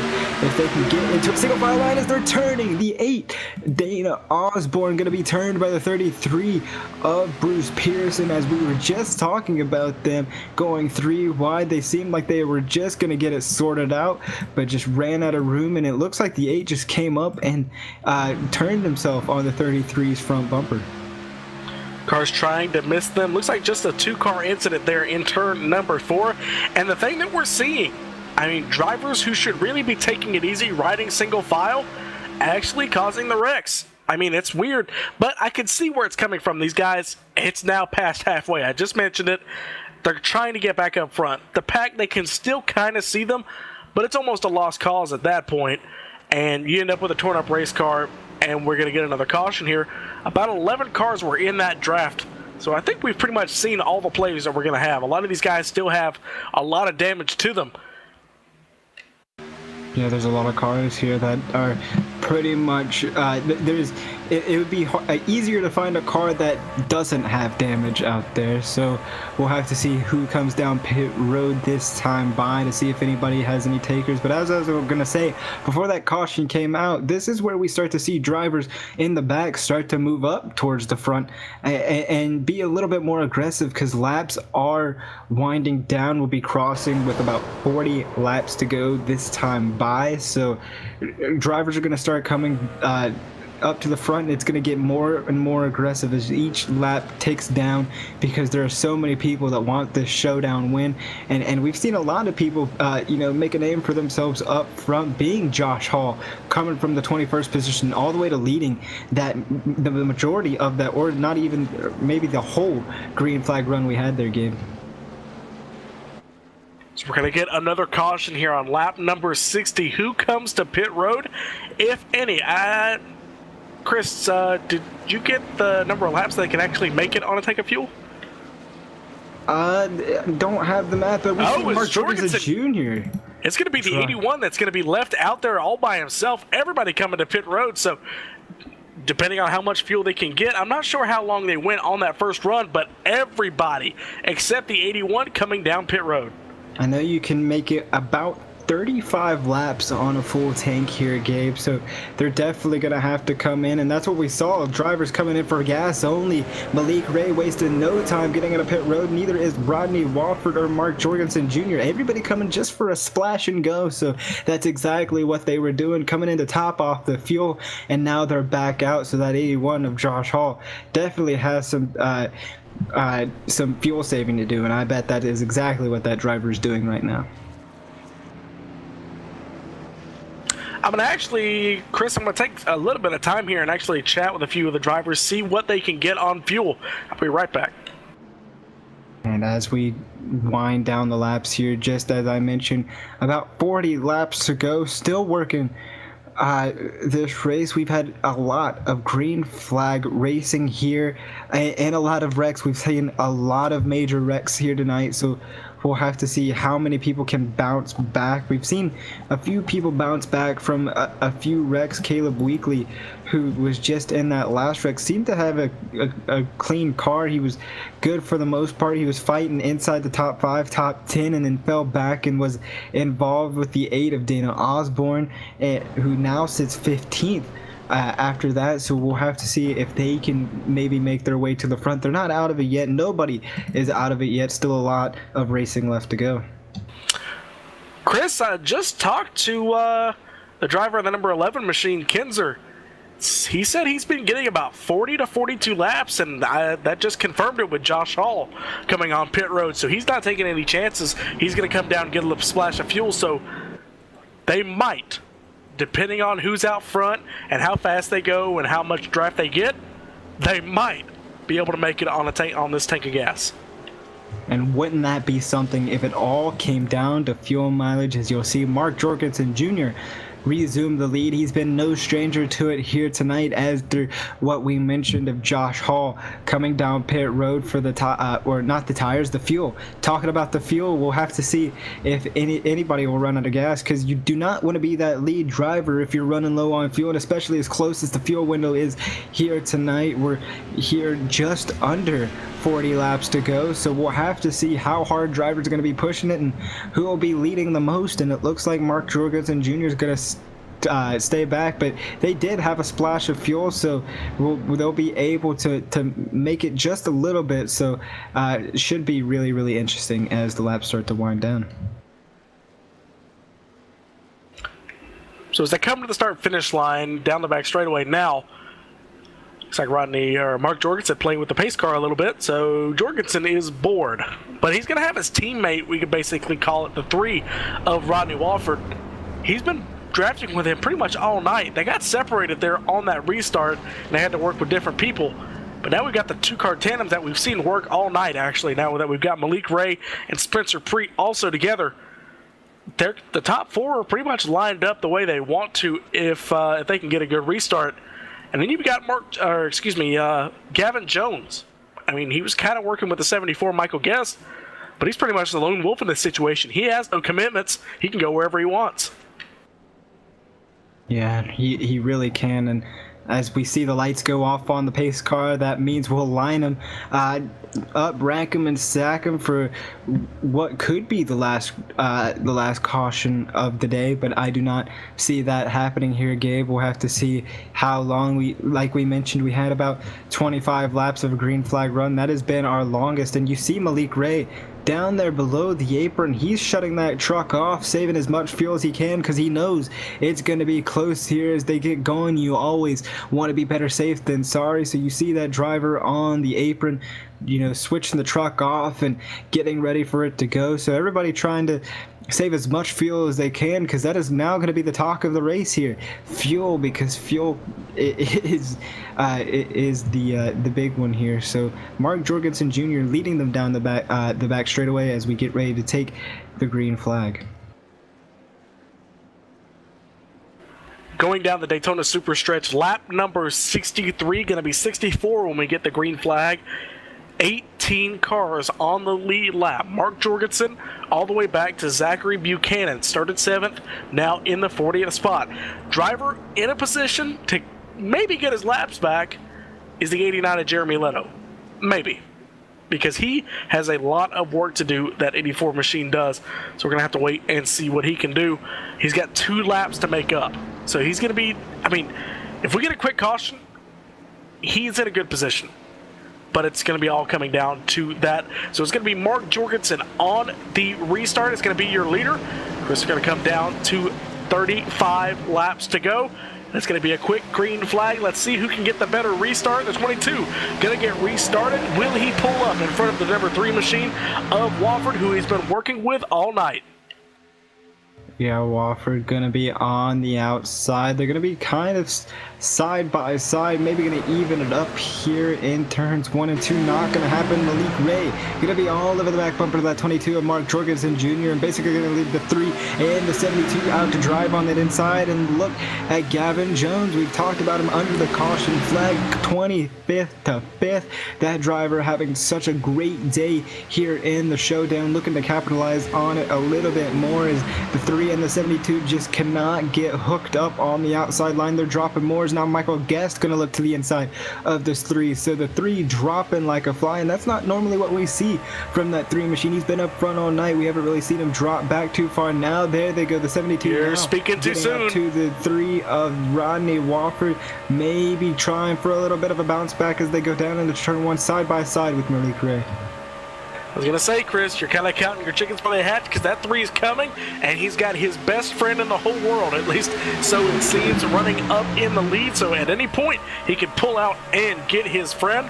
The problem is he's got that lead.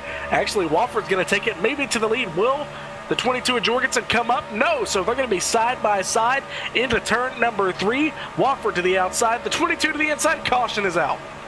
And we see the caution once again as we try to figure out where it is like the 33 on the track. The 33 once again. Bruce Pearson just not having a great night here tonight. We'll see. It's going to be in between him and Mitchell Muma. Mitchell Muma getting just a little bit too comfortable going down to the corner, gets on that left side corner panel and hooks that 33 around and hard into the outside wall. So it looks like a single car incident after that, but definitely had some help from that 33 machine.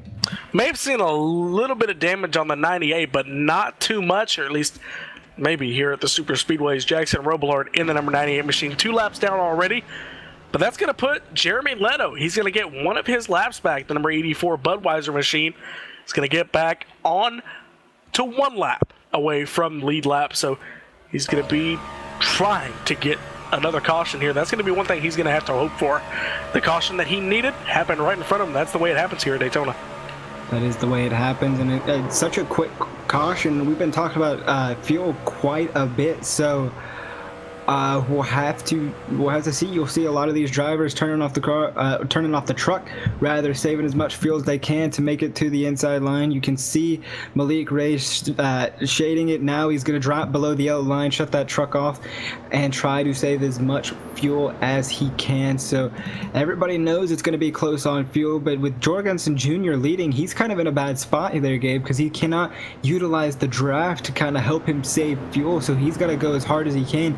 And especially with battling those drivers up front, it can run your fuel down real fast.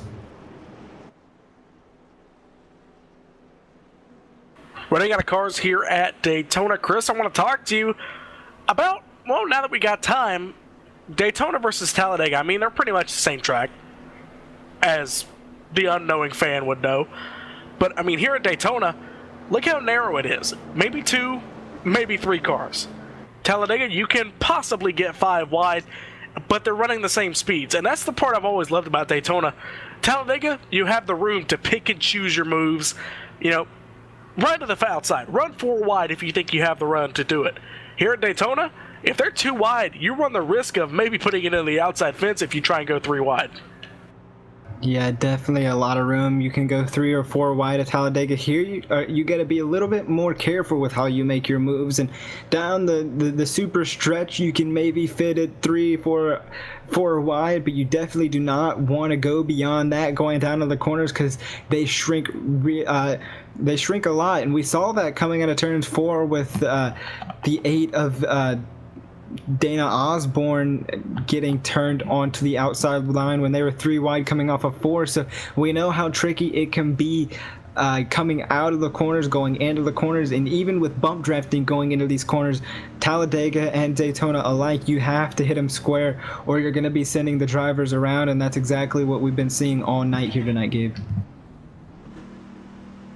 So a little bit of a rundown now that we've got some little bit of time here.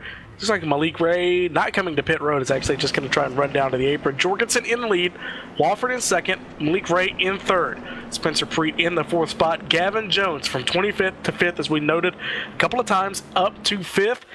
Michael Guest, who our pole sitter, is now up to the 6th spot. Joe Lusk in 7th. William Kruska in the number 8 spot. Josh Hall, who has led just a little bit, and Dana Osborne was actually the caution before this, so he's actually gotten his reset and is now running up front. So a little bit of a turnaround there for the number 10 spot driver.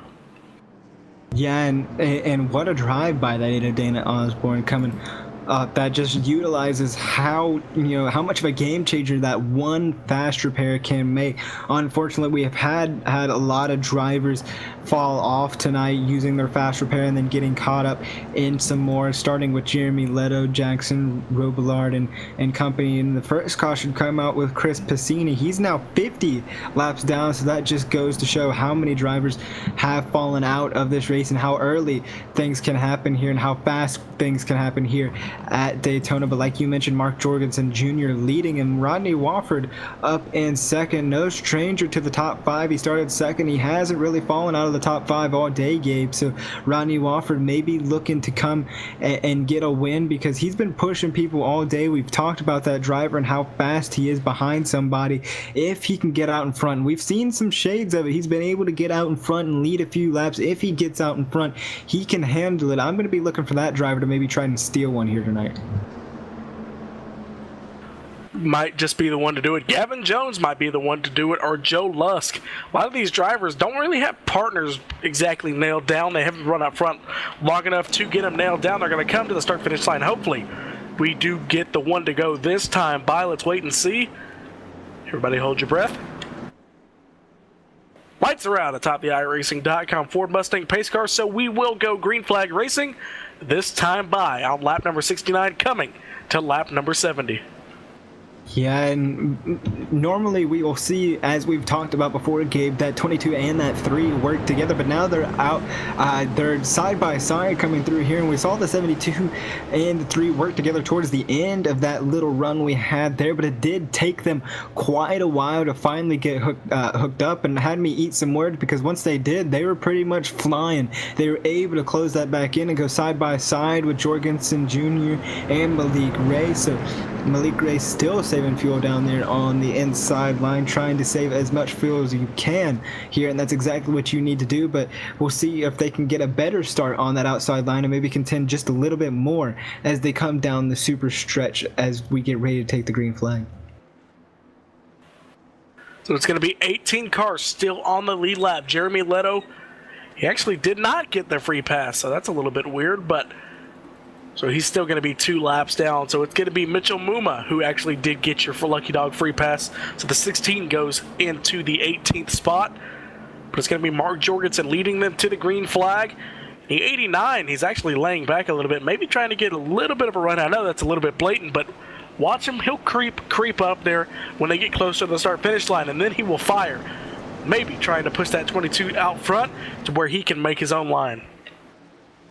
Yeah, and as we get ready to take the green flag, pace car going to be in this time. Jorgensen Jr. going to lead them down to the green flag, but just when does he hit that gas pedal? Green flag out in the air once again, and like we mentioned, the 72 giving a shot to the back bumper of Rodney Walker. That's going to separate them just a little bit as Malik Ray gets them all, gets hooked up to the 22, and they're basically going to do the same thing they did the last time. It's going to be a while before the 72 can get back to the back bumper, and he's going to have to do it quick, but he does have some help behind him, and the 74 74, Michael Guest on the outside. Gavin Jones almost came up and hit the 3 of Rodney Wofford, so we'll have to watch out for that. Now coming down the super stretch, going into turns 3 and 4, Malik Ray gonna block the 22, or not the 22, the 3 of Rodney Wofford, and take that run around the 22 of Jorgensen Jr. and go towards the lead and maybe try to drop in front of him. Not quite the draft from Gavin Jones, and that 15 gonna be just enough to keep the 22 out and side by side. So now this the 89 of Malik Ray gonna get that run and clear the 22 and lead Rodney Wofford as he gets the lap lead. That's going to be how you're going to have to make passes here at Daytona, but Wofford trying to prove me wrong to the outside with help from the 72 of Preet. A lot of guys in the chat looks like going for that number 72 machine, so he's got some fans there in the YouTube chat. While I'm on this subject, I want to thank all of you for watching us here on LSRTV tonight for the Suicide Prevention Showdown. These guys are putting on one heck of a show. 30 laps to go last time by. Wofford still trying to take that lead from the 89 of Malik Ray, who took it from him, or took it from Jorgensen the lap before. But Malik Ray with a good run there on the bottom side of the racetrack. Let's look and see what kind of run they can get now. Here comes the push from the 72. That 3's got a little bit of momentum. And here comes the 15. He's got a run being pushed by Dana Osborne in the number 8. Yeah, Dana Osborne, we talked about such a great bounce back for that driver. Now able to shoot Gavin Jones up into that inside of Michael Guest. Still side by side for the lead though between Rodney Wofford and Malik Ray going down the super stretch. Once again, the 72 able to get on the back bumper. Now we've talked about engine temp here, Gabe. They've been pushing for about 3 solid laps now, so they've got to start watching that engine and that water and oil temp and make sure it doesn't get too high. You can see the 72 shading the outside of Wofford just a bit to maybe keep that car cool. Now you see Wofford get the run going through the tri-oval. He'll might get the lap lead. Yes, Wofford gets it that time by, and that's just how close it could be for the lead. You have to really watch that line, that high line coming out of turn 4, because they'll get the run. They might be able to do the same thing coming out of turn 2 and get the run going down the super stretch. At the stripe that time by 198 miles an hour for Rodney Wofford in the number 3 machine. So Evan was right in the pre-race show. These guys going almost as fast as the NASCAR Cup Series cars, Monster Energy Cup Series cars at Daytona. These guys are booking it around Daytona National Speedway about. We've actually gotten a 12-car pack now. Jason Kinzer is actually leading or bringing up the rear of this little pack here. He's got the 81 machine in that has his toe. So Josh Hall, who went from the lead and is now just outside the top 10, he's trying to work his way back in. Doucette and Caleb Weekly also trying to work. And if these guys don't get kind of the 3 of Wofford gonna get almost turned by the 70. Save from the 3 machine there. 3 wide down the back straightaway. This is everybody's a chance to pounce. The 22 of Jorgensen goes to the outside. They're still going to be 3 wide now for the 3rd position. Now for the 4th spot. Here comes Jorgensen. They formed it up quickly, and now the 15 of Gavin Jones goes into the 2nd row inside to try and help Malik Ray into the lead. But here they come to the here they come to the start-finish line. That 3, he's now hooked up with a guy he's been working with pretty much for the first half of this race. Now your top 3 on the top have been guys who have all led laps. This is going to be good. Coming down to the start-finish line, or coming down to turn 1, these guys are putting on one heck of a show. The 22 gets a little bit loose there. Almost a replay of what happened to the 3 last time by. Everybody getting a little bit antsy here, Gabe, as we saw Sprinter Preet on the very high side basically just shuffled to the back of the pack, and it's going to be tough for that 72 machine to hold on. But meanwhile up front, it's almost like nothing really happened. They stuck in it, kept going 2 by 2 by 2, and everybody's not wanting to get it an inch because laps are winding down here. Just a little over 20 laps to go, about 25 laps to go this time by, so we'll have to see who's able to get it. Nobody wanting to give an inch. Jorgensen Jr. not able to clear Malik Ray despite the amazing bump draft between the 3 and the 74 combined. Gavin Jones still can't seem to get up to that 89 back bumper. We'll see now he's up there to the back bumper going down the super stretch. The 22 and the 3 are hooked up. It's going to be a 3-on-3 battle going down into turn 3, but the advantage is going to go to that inside line as Malik Ray going to get the run on the inside line and keep the 22 at bay. This might be a fight developing because we had 5 cars in the outside lane trying to help Jorgensen to the lead.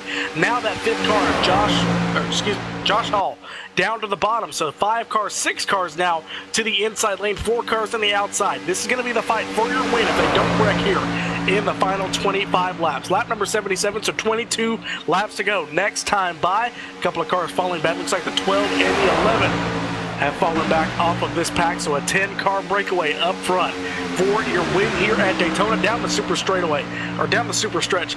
Malik Ray still in the lead, but can he get it done? He's going to have to contest it, maybe with the 15 of Gavin Jones, who we barely mentioned all night. We mentioned him in the past 20 laps, but he has not run up front all night. Started 25th, as we mentioned. I'll tell you what, he may be the sleeper in tonight's field. Yeah, he really is. As you see him almost get a little bit out of shape, push up just a bit, almost hit the 22 of Mark Jorgensen Jr. Now Jorgensen Jr. going to get the run on the outside line as the 15 is getting all bent out of shape. That's going to put Josh Hall to the outside line as he gets shuffled out, as everything gets shuffled back. So you'll see the high line get a huge run of momentum coming out of turn 2 down the super stretch. That's going to be Wofford, Jorgensen Jr., Guest, Osborne, all going down the super stretch. No, they're clear, but the 3 couldn't quite get clear of Malik Ray, so that's going to move Jorgensen Jr. in that 22 machine to the lead, and Wadney Wofford to the outside. Contact between the 89 and the 3 machine almost sent the 89 around and the 3 up into the wall, but they were able to keep it under control. Now Michael Guest all over the back bumper of that 3 machine, trying to get him back up to the side-by-side of the leader as they work through the lap traffic on the very high side of Mitchell Moore. 4 cars still trying to make that outside lane work, led by the 3 car. Now the 72 of Preet jumps to the top side. That's going to put 5 aside. Now the Malik Ray goes to the top side. He's going to get a big push from Wofford as they go down the back straightaway. Move Malik Ray to the lead by the time they get to turn number 3, and he's going to duck down, but that 3 may have the momentum to take that lead. Here they come through turns 3 and 4, and the run dies out just a little bit, but Malik Ray takes that move and takes it back to the lead. Now watch Jorgensen. He was watching that. He may try and pull the same move again. Here they go. Lap number 80. Going to be 20 laps to go. Next time by, Malik Ray out in front, but I got a feeling this is not going to be the last lead change. It's definitely not. Still a lot of driving and a lot of racing left to go as Guest and Wofford up on the high line with Osborne, Hall, and company on the outside trying to get something going. Jorgensen Jr. going to chop to the outside, maybe try to get something, get by Malik Ray. Malik Ray has been the king of passing here tonight. He's been about the only one that can do it effectively. He pulls right up into the front of whoever gets that run on the outside line, and he just shoots him around the driver on the inside. So now Jorgensen Jr. going to step up to the plate, try to get something from Malik Ray, but Wofford not going to quite be there. They're going to lose a ton of time to Malik Ray and company on the inside line as contact between the 15 of Gavin Jones and Malik Ray almost sends Malik Ray out of shape. You saw him get a little bit bent out of shape below the yellow line, able to regather and keep that lead, but that may leave Jorgensen Jr. to get up to the side-by-side, but he really needs Wofford or Guest to get up there to have any contention to battle for this lead. And this little shuffle may have put Josh Hall out of this main pack. We're going to have to wait and see if he can run that line to get sucked up to him. And it's closing down a little bit, so don't count Josh Hall just yet. We're going to come back to the line here on lap number 81. Malik Ray still out front, that neon green and orange numbered 89. Can he get it done here at Daytona? And could the 15 car of Gavin Jones, who did not run a qualifying lap, can he come away with a victory? Or the 2 guys who have led the majority of tonight's race, Jorgensen and the 3 of Rodney Wofford, or the pole sitter of the 74 of Michael Guest? Guest has been trying to fight his way back up to the lead ever since he was shuffled out a few cautions ago. He's been close, super close, as a car goes off to the inside wall. That's gonna be Joe Lusk. Gets a tap and he's able to slide it through the grass, keep it off of everything, and basically rejoin the field. Hopefully he doesn't pull up in front of anybody. He's back on the track safe and sound. Meanwhile, up towards the front, Jorgensen Jr. gonna have a huge push between Wofford as the inside line's bent out of shape from that little mishap. Still not going to be able to clear Malik Ray just yet. Now he's cleared Malik Ray and drops down to the inside. Wofford up side by side with a huge push between Michael Guest and Preet on the outside line. Got to be watching as almost he turns, and Malik Ray and Jorgensen Jr. around in front of Gavin Jones, Josh Hall, Dana Osborne and company collected. Ryan Doucette also collected into that big mess. So what a wild ride for that 22 machine, as heavy black smoke coming out the back. They played with it long enough, and they finally wrecked up front. But the good thing is, drivers like Jorgensen, the 89, and Malik Ray, they may be able to get back in this. The 15, maybe. Because these drivers have been running up front pretty much the whole night. Maybe not the 15. That'll be something to look out for, because the blown motor on the 15 and the 22 machine. We're going to go back and look at your LSRTV replay in just a second. But Chris, a couple of these guys may be able to get back in it, but that 22, he took a wild ride. I believe he almost went on his lid there on the back straightaway.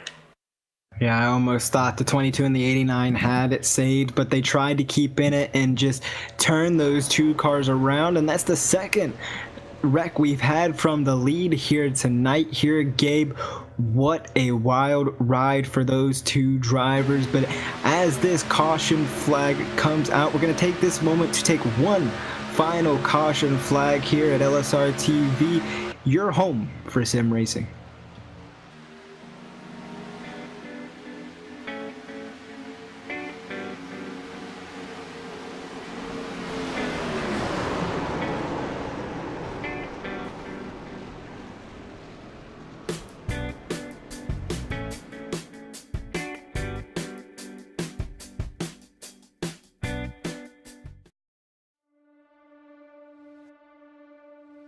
When I was 16 years old, I was working in a Goodyear tire store, and my boss actually built an old dirt car, street stock Monte Carlo. Went with him one night, fell in love with it. It was a hell of a race, hell of a party, and a big fight afterwards. I was like, this is it. This is it for me. It wasn't long after that, I was driving an old 78 Camaro out of the weeds at that guy's farm. We pulled that thing out and made a race car out of it, and away we went.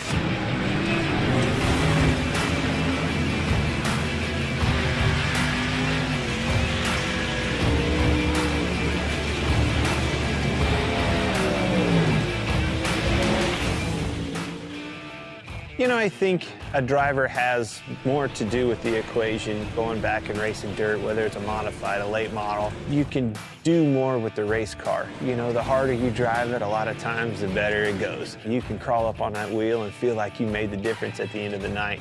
Asphalt car, you can't overdrive them. Well, that was the first thing that I had to learn right off the bat is, oh my gosh, I've got to discipline myself, not overdrive this thing, and that's how you get the most out of it. Truth be told, communicating the right information to your crew and your crew chief so they can do their job and make their appropriate adjustments for you to go faster and do your job is probably 90% of the game in our world.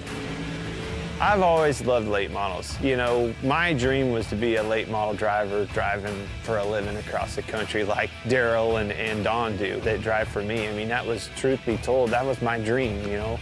I always wanted a semi. I always wanted a stacker trailer with 2 hot rods in it and let's go racing. Let's take off with your buddies and go race and chase that dream. Never in a million years did I think it would turn into a Cup Series, and I actually have an opportunity to own 2 dirt late model teams.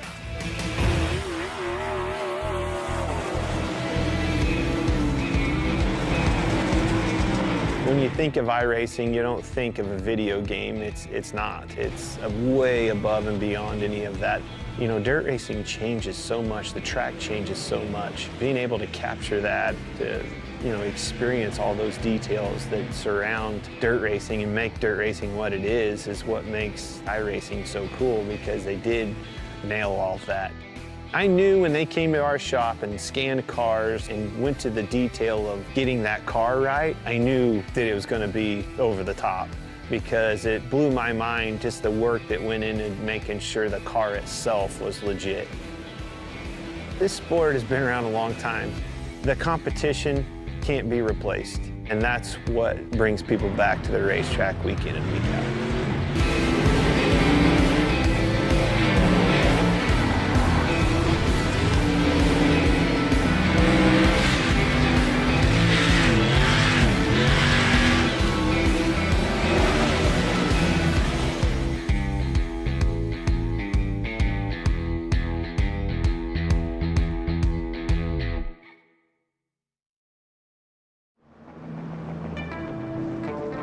and we welcome you back under the caution flag here at the Suicide Prevention Showdown, presented by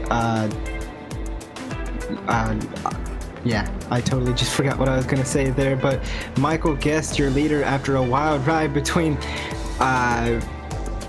Mark Jorgensen Jr. and the 89 of Malik Ray, as everything gets ready to pan out here. Gabe, we're getting ready to take the one to go this time by. Michael Guest back on the lead point, so we'll have to see what he has leading it between Spencer Preet and Josh Hall.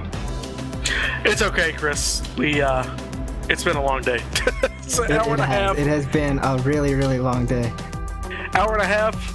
Midnight 30 here on the East Coast, but we're still here, live, bringing you flag-to-flag coverage of here racing. Yep, it has been a long day of racing here at Daytona for the Drive for Suicide Prevention Showdown. It is going to be one heck of a finish. We've got about, from what we've seen, drivers taking off on the restarts, about 11 to 12 cars who are going to be in contention for tonight's race. And one of them, I'm looking to see, is Malik Ray still on the racetrack? He is. Okay, so drivers who were involved in that wreck, Malik Ray is back on the racetrack, as well as Gavin Jones, Jorgensen as well, and Dana Osborne is out there, but he didn't have any more resets, so he is out there with a damaged race car. But other than that, we're pretty much reset. It's going to be fun watching drivers like Gavin Jones, Malik Ray, and Mark Jorgensen, and Rodney Wofford get back to the front here, Chris. Malik Ray's got a really tall order here, Gabe, as he's starting at the last car on the lead lap. Jorgensen Jr. able to start in the 9th place position. So Malik Ray gonna have a lot of work to do and not a lot amount of time. So we'll have to see if he will be able to force his way through. We've seen him move his way through traffic and be able to make some passes. He's been the one to make the most passes here tonight, so look for that driver to try to make his way back up front. But right now, all eyes on that 74 machine of Michael Guest, as the pace car will come in, and green flag out in the air. The 74 machine is off and away, but it looks like the 72 may have got a better restart. Just cannot get that 20 of Joe Lusk up to the back bumper. Josh Hall going to be all over the back bumper of Michael Guest as they go off into turn 1. Oh, they're 3 wide back in the pack. Looks like the 07 got caught up with the 8 of Dana Osborne, who was slow there on the top side. Everybody trying to let him go, and he thought he was just coming to the back. So it looks like the Ryan Doucette machine, he almost was in danger of losing the lead draft here, but it looks like he's going to fall in behind. Looks like maybe between the 84 machine, who's still off the lead lap, so 2 laps down still for the number 84 machine, but he's going to fall in behind maybe Malik Ray. They're going to be battling side by side. Malik Ray trying to get back up to the front where he wants to get right now. This is the 81 of Josh Hall trying to make some moves into the lead. He's actually moved his way up to second. What a great job by the driver in the number 81 machine. Went from losing the draft potentially in that last caution, that little lead green flag run, to now being up into the second spot, pushing our old pole sitter. And how about the 88 of William Kruska has been pretty much the lead leader of that second pack pretty much the whole race. He's now running in the 3rd spot. And Jorgensen, who restarted 10th, is now up to the 4th spot. Yeah, just about to say that. Jorgensen Jr., who restarted 9th and also was involved in that last wreck, able to take his quick repair and get back out on the track and all over the back bumper of William Kruska there in that 4th place position. Josh Hall not really making too many moves. Normally this is about the time we'll see that 2nd place driver's shade to the outside. Kruska thought about it, got a little bit bent out of shape between Jorgensen Jr. Joe Lust, now the 22, jumps to the outside of the 88, but nobody seems to go with Mark Jorgensen Jr. He's stuck out there by himself. You see Joe Lusk maybe shade the outside, and now they both do. Jason Kinzer, Joe Lusk pull to the outside. Now Josh Hall follows suit.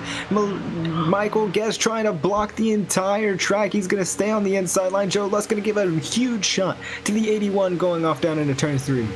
Steering wheel active on the 22 of Mark Jorgensen Jr. as he moved from the top, the middle to the bottom, trying to get around the number 81. Finally succeeded, now goes to second. The driver of the number 22 machine, he gets up into the 2nd spot. The Texas-born driver of that Bass Pro Shop Chevy Silverado, now second. It's going to be a 4-car, now 5-car single file. as it's pretty much a breakaway now, so we may have 5 cars battling for this win, maybe 4, as they're going to be at 10 to go. 10 to go this time by. It's going to be one heck of a fight to the finish. Remember, our friend Evan Basoko always mentions this, and we've pretty much learned too as well. Within 5 laps to go, if a caution comes out, no more restarts. You can't get the race restarted in time. Jorgensen, go back up to him. He made a move to the lead, didn't pan out. He's going to have Kinzer move to the top side to try and help him. And Joe Lusk, who went from running through the infield in turn number 3, now up to the number 3 spot. Yeah, and we're fast approaching that point of no return, like you just mentioned there, Gabe. Jorgensen Jr. on the outside of Michael Guest, trying to get something to work with Jason Kinzer. They get the run going off into the corner, but it's going to be stalemated by the inside line as Joe Lusk is just giving enough track to that 74 of Michael Guest as Joe Lusk slides up the track, almost gets into Jason Kinzer. That's going to separate the inside line, going to give Jorgensen Jr. just a little bit of a run, but here comes Michael Guest back on the inside to turns 3 and 4 is now Josh Hall looming in the distance, about to fall off that draft. He's going to either need some help or a miracle to get back up there, and there's his help. William Kruska just behind him, going to slide up to the back bumper of that 81 machine and try to get them up there, and they're back. But meanwhile, side by side, still for the lead, as now Joe Lusk jumps to the outside and leaves Michael Guest all by himself going into turn 2. Some of you dirt car faithful may be used to this sentence. It's spelled differently, but it still means the same. Kinzer to the high side, trying to take the lead. Jason Kinzer trying to move that number 11 machine. He's got a big bump, 4 or 5 cars to the top side. Can he get it in turn number 3? He just might. He got the 20 of Joe Lusk behind him, the 11 and the 20, the 81, the 3, and the 89. Malik Ray coming from 18th. Now to inside of the top 10. Just when I thought it was going to be a 4 or 5 car breakaway, Chris, these guys have come back together. It's going to be one heck of a fight. Approaching 5 laps to go. Lap number 94 now. Yeah, Kinzer trying to do anything he can to take that lead, but he's falling off as Joe Lusk drops to the inside line. But look who's behind him, Gabe. The pusher, Rodney Wofford, who has some speed and a great car behind him as well. Malik Ray, you just mentioned, on the outside line, going to be moving as Jorgensen Jr. stuck on the inside. Michael Guest, a big wreck. Caution gonna be out, and we're gonna get a restart, but this is gonna be our last one of the night, as now Kinzer getting turned by Wofford. Caution, wreck after the wreck. I have to wait and see what happened to Kinzer. It looks like they were slowing down for the wreck, or slowing down for the caution, I should say. And a little bit of netcode between the 3 and the 11, so that's a little bit of a weird happening between those guys. But I saw that happening from a mile away, Chris. Whenever the 20 got that big of a run, you knew he wasn't going to let off. They were coming to 5 laps to go the next time by, and they just kind of stacked up there on the bottom. And the 88, really, he should have let off, but he had nowhere to go. The 20 went high, and then he tried to come back across the bottom, and there was just no room for him to be there. Yeah, just an unfortunate break for that 20 machine, but they got the caution just in time to get maybe, I'm going to say, a 2-lap green flag run to decide the winner, which is going to be enough time just to get these trucks up to speed going down into turn 3. So with Michael Guest, Josh Hall, Mark Jorgensen Jr., Rodney Wofford, Malik Ray, your top 5. That doesn't seem too different if you're just tuning in now. But what Mark Jorgensen Jr. and Malik Ray went through the caution before is surprising to say that they're both in the top 5 and getting ready to battle for this lead. It's going to be interesting. Yeah, the 22 was on his lid on the back straightaway, doing a little bit of a breakdance move on the top of the 15 of Gavin Jones. Gavin Jones, by the way, up into the 11th spot from having to start in the back. But Guest and Hall are going to be your leaders for this restart, Chris. I mean, we talked about it coming down to the wire, and we still have a potential for another caution. It'll be the end of the race. But that may be something these good drivers are going to have to look for. They're going to have to race hard to get to the lead or get as many positions as they can, and that may cause a caution. In trying to avoid getting left behind with a caution, they may actually end up being the caution. Yeah, Michael, You are exactly right, Gabe. And Michael Guest is leading the race. He started on the pole position, now leading the race. Now in between that, there was a whole lot of mix-up. He fell outside the top 5, then made his way back up to the top 5, and now finds himself leading this race once again. And he's going to have an excellent bump draft partner right behind him in Mark Jorgensen Jr. Josh Hall going to have the same with Jason Kinzer up there now. So we'll have to see what it entails. I'm on the edge of my seat like I've been for most of the night after those first few early cautions. It's been great green flag racing, if I could English, throughout the entire night. So we'll have to see if it can continue for these final few laps. Update on your front runners. It's going to be Michael Guest coming to the green flag. Josh Hall is going to be to his outside. Row number 2 on the inside. They're not lined up yet. We just want to go ahead and give you a rundown of who is all involved. Mark Jorgensen on the second row, I should say, inside in third.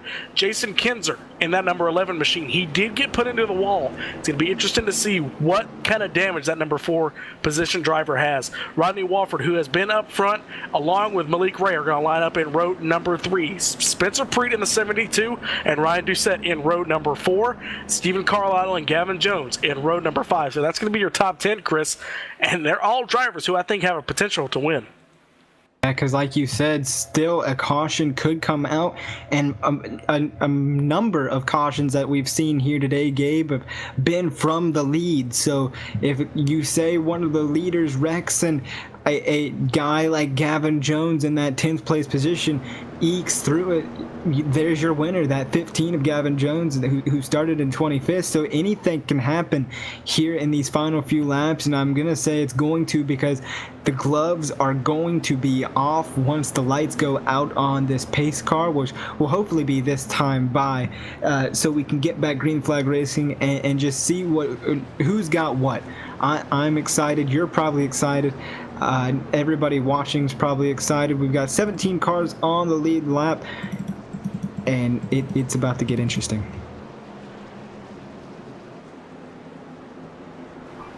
While we got the chance, before we get the one to go, I want to thank all of you for staying with us.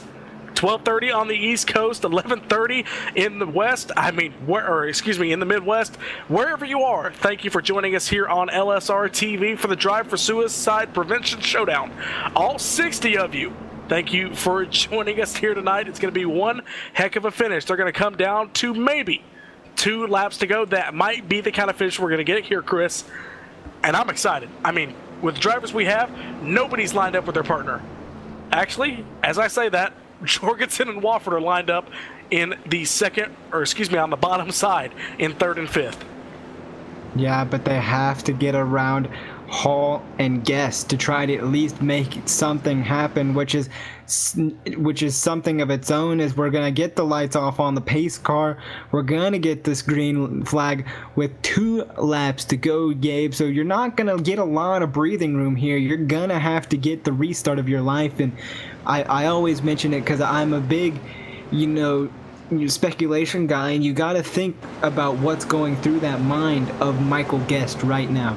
Being on that lead or that front row leading it, knowing that you've got Mark Jorgensen Jr. behind you, but also knowing you've got somebody who can push somebody to the front if they get a good restart, and Rodney Walford on that second row.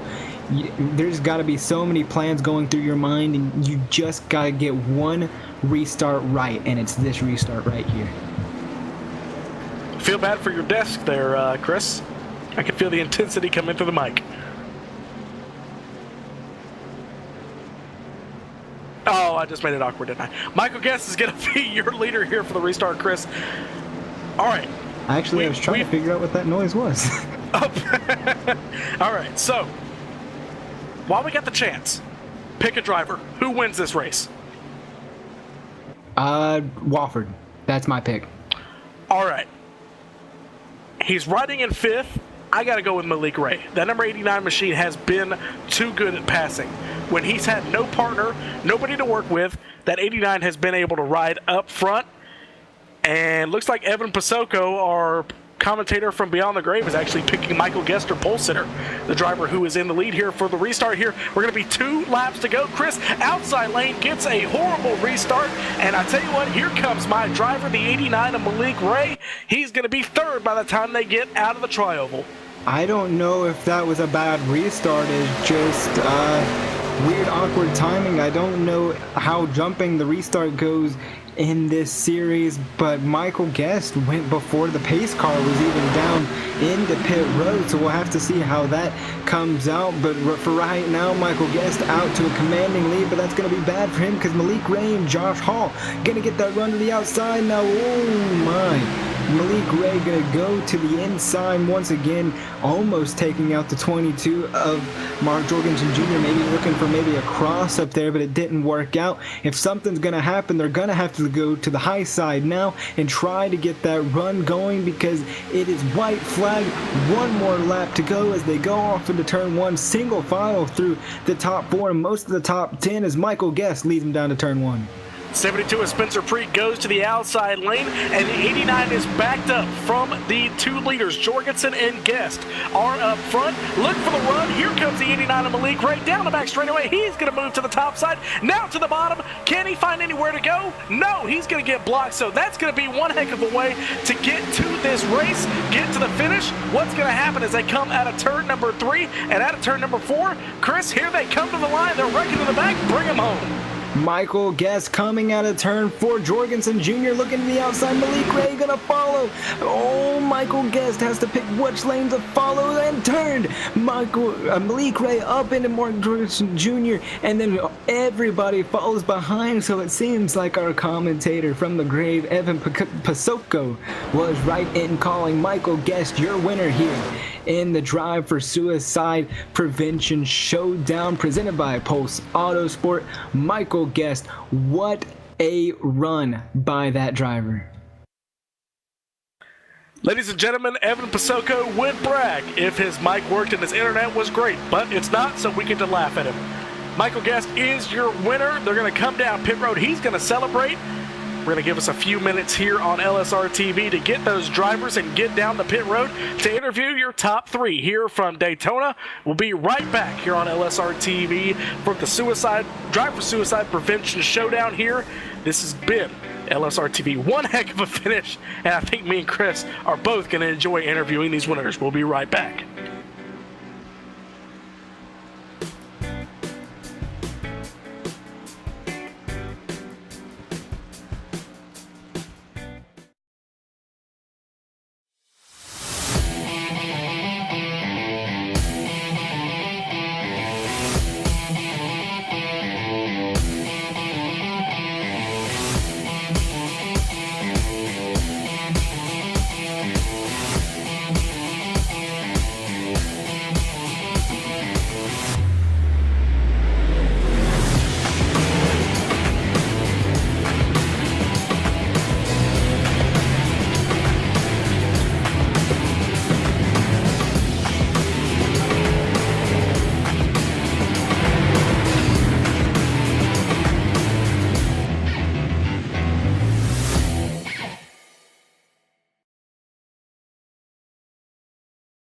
The NASCAR Beginner Series powered by iRacing is the premier NASCAR eSports series featuring the cars and tracks from the Monster Energy NASCAR Cup Series. The 2016 campaign saw a return to the top of the mountain by Ray Alfalla as a 3-time NASCAR World Champion. The march to that championship was not easy, though, despite the fact that Ray Alfalla took home the most points in series history. It just also happened to be the tightest championship fight we had ever seen. These guys are set for the 2017 campaign, and as it has been for the 7 years prior, it is no longer going to be a straight shot to the championship. We are going to see the biggest change in this championship picture in series history, as for the first time ever, there will be a chase for the championship. We're going to go into the Homestead Miami Speedway at the end of the season with the 4 best oval sim racing drivers in the world absolutely tied in the championship. You just got to beat the other 3 guys out and you will become an official NASCAR champion. You're going to get yourself a NASCAR championship ring and, of course, $10,000. These are the iRacing Esport World Championships, the pinnacle of sim racing competition. You can catch it all season long, live coverage on iRacing.com/live.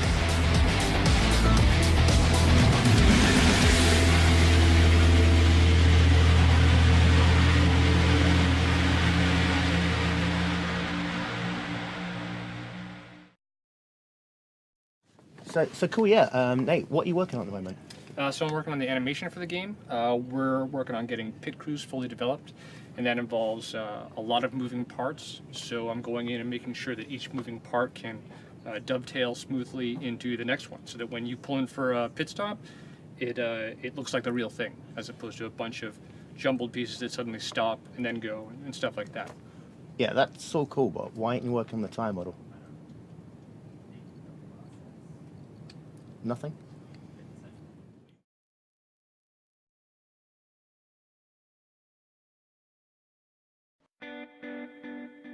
And we welcome you back to Daytona International Speedway as we wrap up the drive for Suicide Prevention Showdown presented by Pulse Autosport. I'm Chris Murdoch, joined by Gabe Wood and Cisco Scaramuza down in the production trailer.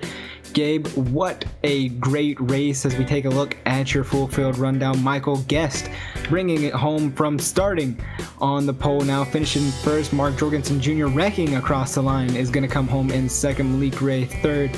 Josh Hall fourth. Rodney Wofford fifth. Spencer Preet sixth. Ryan Doucette seventh. Eighth Steve Carlisle, and ninth Gavin Jones, with Andrew Mackey rounding out your top 10. First car outside the top 10 is going to be Joe Lusk in the number 20 machine. If you think about it, he went from sliding through the infield grass in turn number 3 at 170 miles an hour to running just outside the top 10. It's not a bad recovery. Zachary Buchanan in the number 40 machine comes home in 12th. William Kruska ran pretty much mid-pack all race, unfortunately. He was about 4th on the restart, but ended up getting shuffled out in 13th now at the finish. Caleb Weekly involved in a few cautions, but still brings it home in 14th. Bruce Pearson, tough night, but still brings it home on the lead lap. That's going to deserve some award for the amount of cautions that he was caught up in tonight. 16th is going to be Mitchell Muma. Jeremy Leto is going to be your first driver off the lead lap in the number 84 machine in 17th. 18th is going to be Jason Kinzer. Dana Osborne in the number 19th spot, and 20th is going to be given to Jackson Robillard. 21st, Trenton Johnson in that 51 machine. Jimmy Coleman, 22nd. 23rd, Patrick Byrne. 24th, Justin Burns. Chris Passini going to be 25th. 26th, Gary Reaver. Travis Brown, 27th. Daniel Fox, 28th. And rounding out your 29 car field, that's going to be Cole Woody. But all eyes on that 74 machine of Michael Guest as he brings it home in the victory lane. I'm going to be now talking to that driver here in victory lane. Michael, you finished strong. There's a lot of stuff that happened here tonight. Why don't you take us just a little bit through your race here tonight? Oh yeah, starting on pole, I thought it was going to be a junk-filled race like most super speedway races were. Luckily, we went green a lot, so I knew that I could trust a lot of the guys that I was racing with up there. And after I lost the lead, I got stuck on the bottom for a little bit and realized that that was not the place to be if you were like back in the pack. So about halfway through, I transitioned to the high side and just tried to stay up there unless I was in the lead, and that seemed to work out really well as I just kept on getting cycled to about the top 3 or 4. Yeah, we saw you running around the top 5 pretty much all night. You had it. You were started on the pole, like you mentioned, finishes in first, but there was a lot of stuff that happened in between it. You mentioned you fell back. What was it like with the draft out there in these trucks at Daytona? Was it hard to maybe make some passes or get sucked up to the back bumper, or did you find it pretty easy to push on some trucks here? Because we've seen a lot of wrecks caused by pushing here tonight. What was your opinion on that? Yeah, the suck up was pretty good tonight.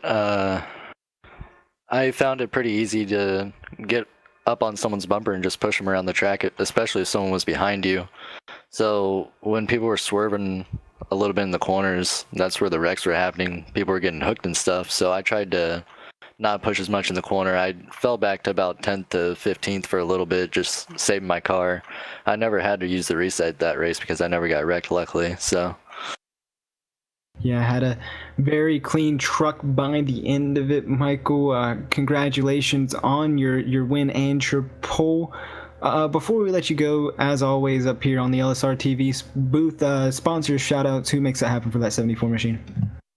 I'd like to thank DJ Lion for letting me run his Racer Boost scheme, and Malik Ray for getting me to run this race and working with him all race. And there you have it, guys. Michael, congratulations on the win. Hope to see you in more of these as the season carries on. Thanks. And there you have it, Michael Guest finishing in first from starting first. I'm now going to toss it down to Gabe Wood, who's with Mark Jorgensen Jr. and Malik Ray down on pit road. Gonna first throw it to the driver of the number 22 machine, Mark Jorgensen Jr. You brought it home in second.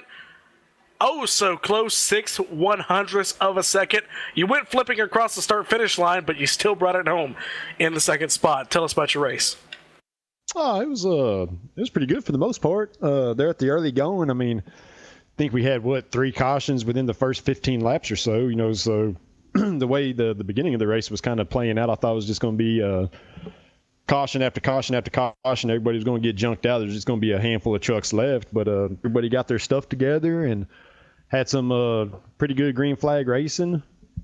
And man, the bottom, I don't think the bottom was that good. I think the place to be was on the outside. If you had some great trucks behind you, you can make something happen on the outside lane easily, get around the leader and become the race leader. But yeah, it was fun. The closing laps were pretty wild. I don't know what happened. I know the laps are winding down, and I think it was like lap 83 or 84 going into turn 1 or whatever. You know, I know, everybody was up on the wheel trying to get the lead and stay up there. And, Malik, I mean, I wouldn't have done anything different, man. I was glad that he was behind pushing like all heck. But I don't know. I think there was like a little bit of net code that first spun me around. And then after that, I was just, kept on getting hit. But was able to get the Bass Pro Tracker Boat Chevrolet Silverado fixed up. And was able to drive my way back up there. And, man, I think one of those restarts, I think I restarted like, I don't know, 10th or so. And I think I had William ahead of me. And he just told me, on that restart to just lay it to him, let's see if we can get to the lead. Man, I was shoving the heck out of him, ended up getting up to about 4th. And about that time, I started making my moves. And, I was racing for the lead. I mean, me and Malik kept on swapping it back, and Michael Guest, those two guys were pretty great. That was a blast to race with. But yeah, it was just a fun race. Come up one position short again. This is the second time I raced with these guys in one of Williams' races and finished second. So maybe one of these days I might get the victory. Well, I had a whole list of questions here, and then you just ran through all of them. All right. We can talk about something else. Well, I was going to bring up one thing. We saw Malik Ray on the back straightaway. He made the final move. He had to push from the 81. He went to the outside, and I saw you just barely move to the outside. Was that your plan? Wait to see where the 89 went and just try and get that push from him and see if you can get jolted to the lead. Because it didn't work out. Oh, no. I knew what was going on back there. I've been around, for a little while, and I know that, Malik and Michael, they race a bunch of races together. So, I knew coming in that they was going to be partnered up and that they was going to be a tough duo to beat. But I think the lap prior going down the backstretch, I saw Malik, jump to the second lane going down the backstretch. I mean, I just stayed on the bottom. I knew what was kind of coming on. And, at the last minute, I saw Malik, bring it down to the bottom, up against my rear bumper. So I knew that he was trying to get me to go outside. I knew that if I did go outside, he was going to cross me up and try to get below me. But, yeah, that lap, I can't remember what lap it was. I saw him getting higher and higher and higher. And, I mean, I think I might have moved maybe a quarter lane, if that. And I think whenever he saw my truck move, he tried to go to the bottom. But, I mean, the yellow line was there. So, I knew what was going on. I mean, he tried. I mean, I'll give him credit. But, I think at that point in the race, if I was going to finish second, whenever we went back racing, because I knew Malik was behind me and I knew he was going to pick up Michael if I jumped to the outside. But coming to one to green, I think it was, I think Jason Kinzer, I can't remember where he was going to restart, fourth or something like that. So that was going to put Rodney Wofford in behind me on the bottom, and I was feeling pretty good about that.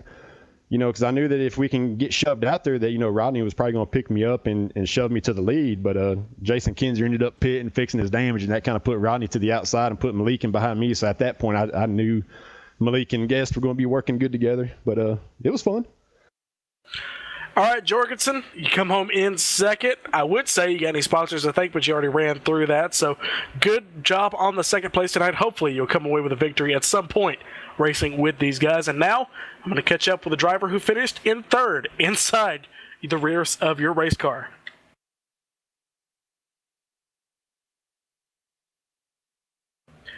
Now down here on pit road with the number 89 machine. He finished in third, but just barely. It was 1/1000th of a second between your top three. Malik Ray, you brought it home third. Tell us about your race. It was a very, very fun race. I was excited that I was in it and stuff, and I was working with Michael, and I knew that going into the race, our main competition was going to be Mark and Rodney, because I've raced with them before, and they're very good at plate racing. Now, the name Malik Ray pops up a lot in the official sessions, and it's usually up front, and it's usually at the super speedways a lot of the time. And I would know because I usually race with you, and I hate seeing your name. So, Malik, I gotta ask, what makes you so consistent? Not just on the intermediate tracks, but at the super speedways, you just went from the back to the front. Is it just knowing the right instincts to move to the top lane or move to the bottom? Yeah, it's just like instincts, really. Like, you have to know which lane is going to move, and you have to look ahead of like 2 or 3 cars ahead of you to see which lane is checking up and whatnot. So that way you know which lane to go into and which lane to get to pop in and out of. All right, and on the back straightaway, this will be my last question here, and we'll let you go. You had the run with the 81, Josh Hall. Coming down the back straightaway, you made the move high. Did you know that you were going to try and fake it, or was that kind of a reaction because you saw Jorgensen move to the top? I knew that I was going to try and come down the whole time. I've been trying to get Mark to come up, because I know he's a really good play racer, so I was expecting him to come up, and then at the end I was just going to come down and push Guest, because that's who I've been working with the whole race. But yeah, I had planned to come back down. All right, Malik, well, you got anybody to thank before we let you go here for your third spot? Michael Guest, Josh, and William for putting this event together. It was a nice event that you did. All right, Malik, well, congratulations on your third spot. And I'm going to throw it back up to Chris to close out tonight's broadcast. Yeah, that's going to do it, Gabe, from Daytona for the Drive for Suicide Prevention Showdown presented by Pulse Autosport. But that doesn't mean we're done here on LSRTV. This is just the start of our week. We'll be back on Wednesday night at 9 p.m. Eastern Time for the Myrtle Beach Simulation Series with hopefully Evan Pasoko, myself, and Austin Coop. But that concludes tonight's coverage of the Drive for Suicide Prevention Showdown presented by Pulse Autosport. For my colleague up in the booth, Gabe Wood, for our lovely and talented producer Cisco Scaramuza, and for Laura Lawson, DJ Line, and Evan Pasoko at LSR TV, I'm Chris Murdoch. Thank you for watching tonight's broadcast, and we'll see you Wednesday night. Thank you.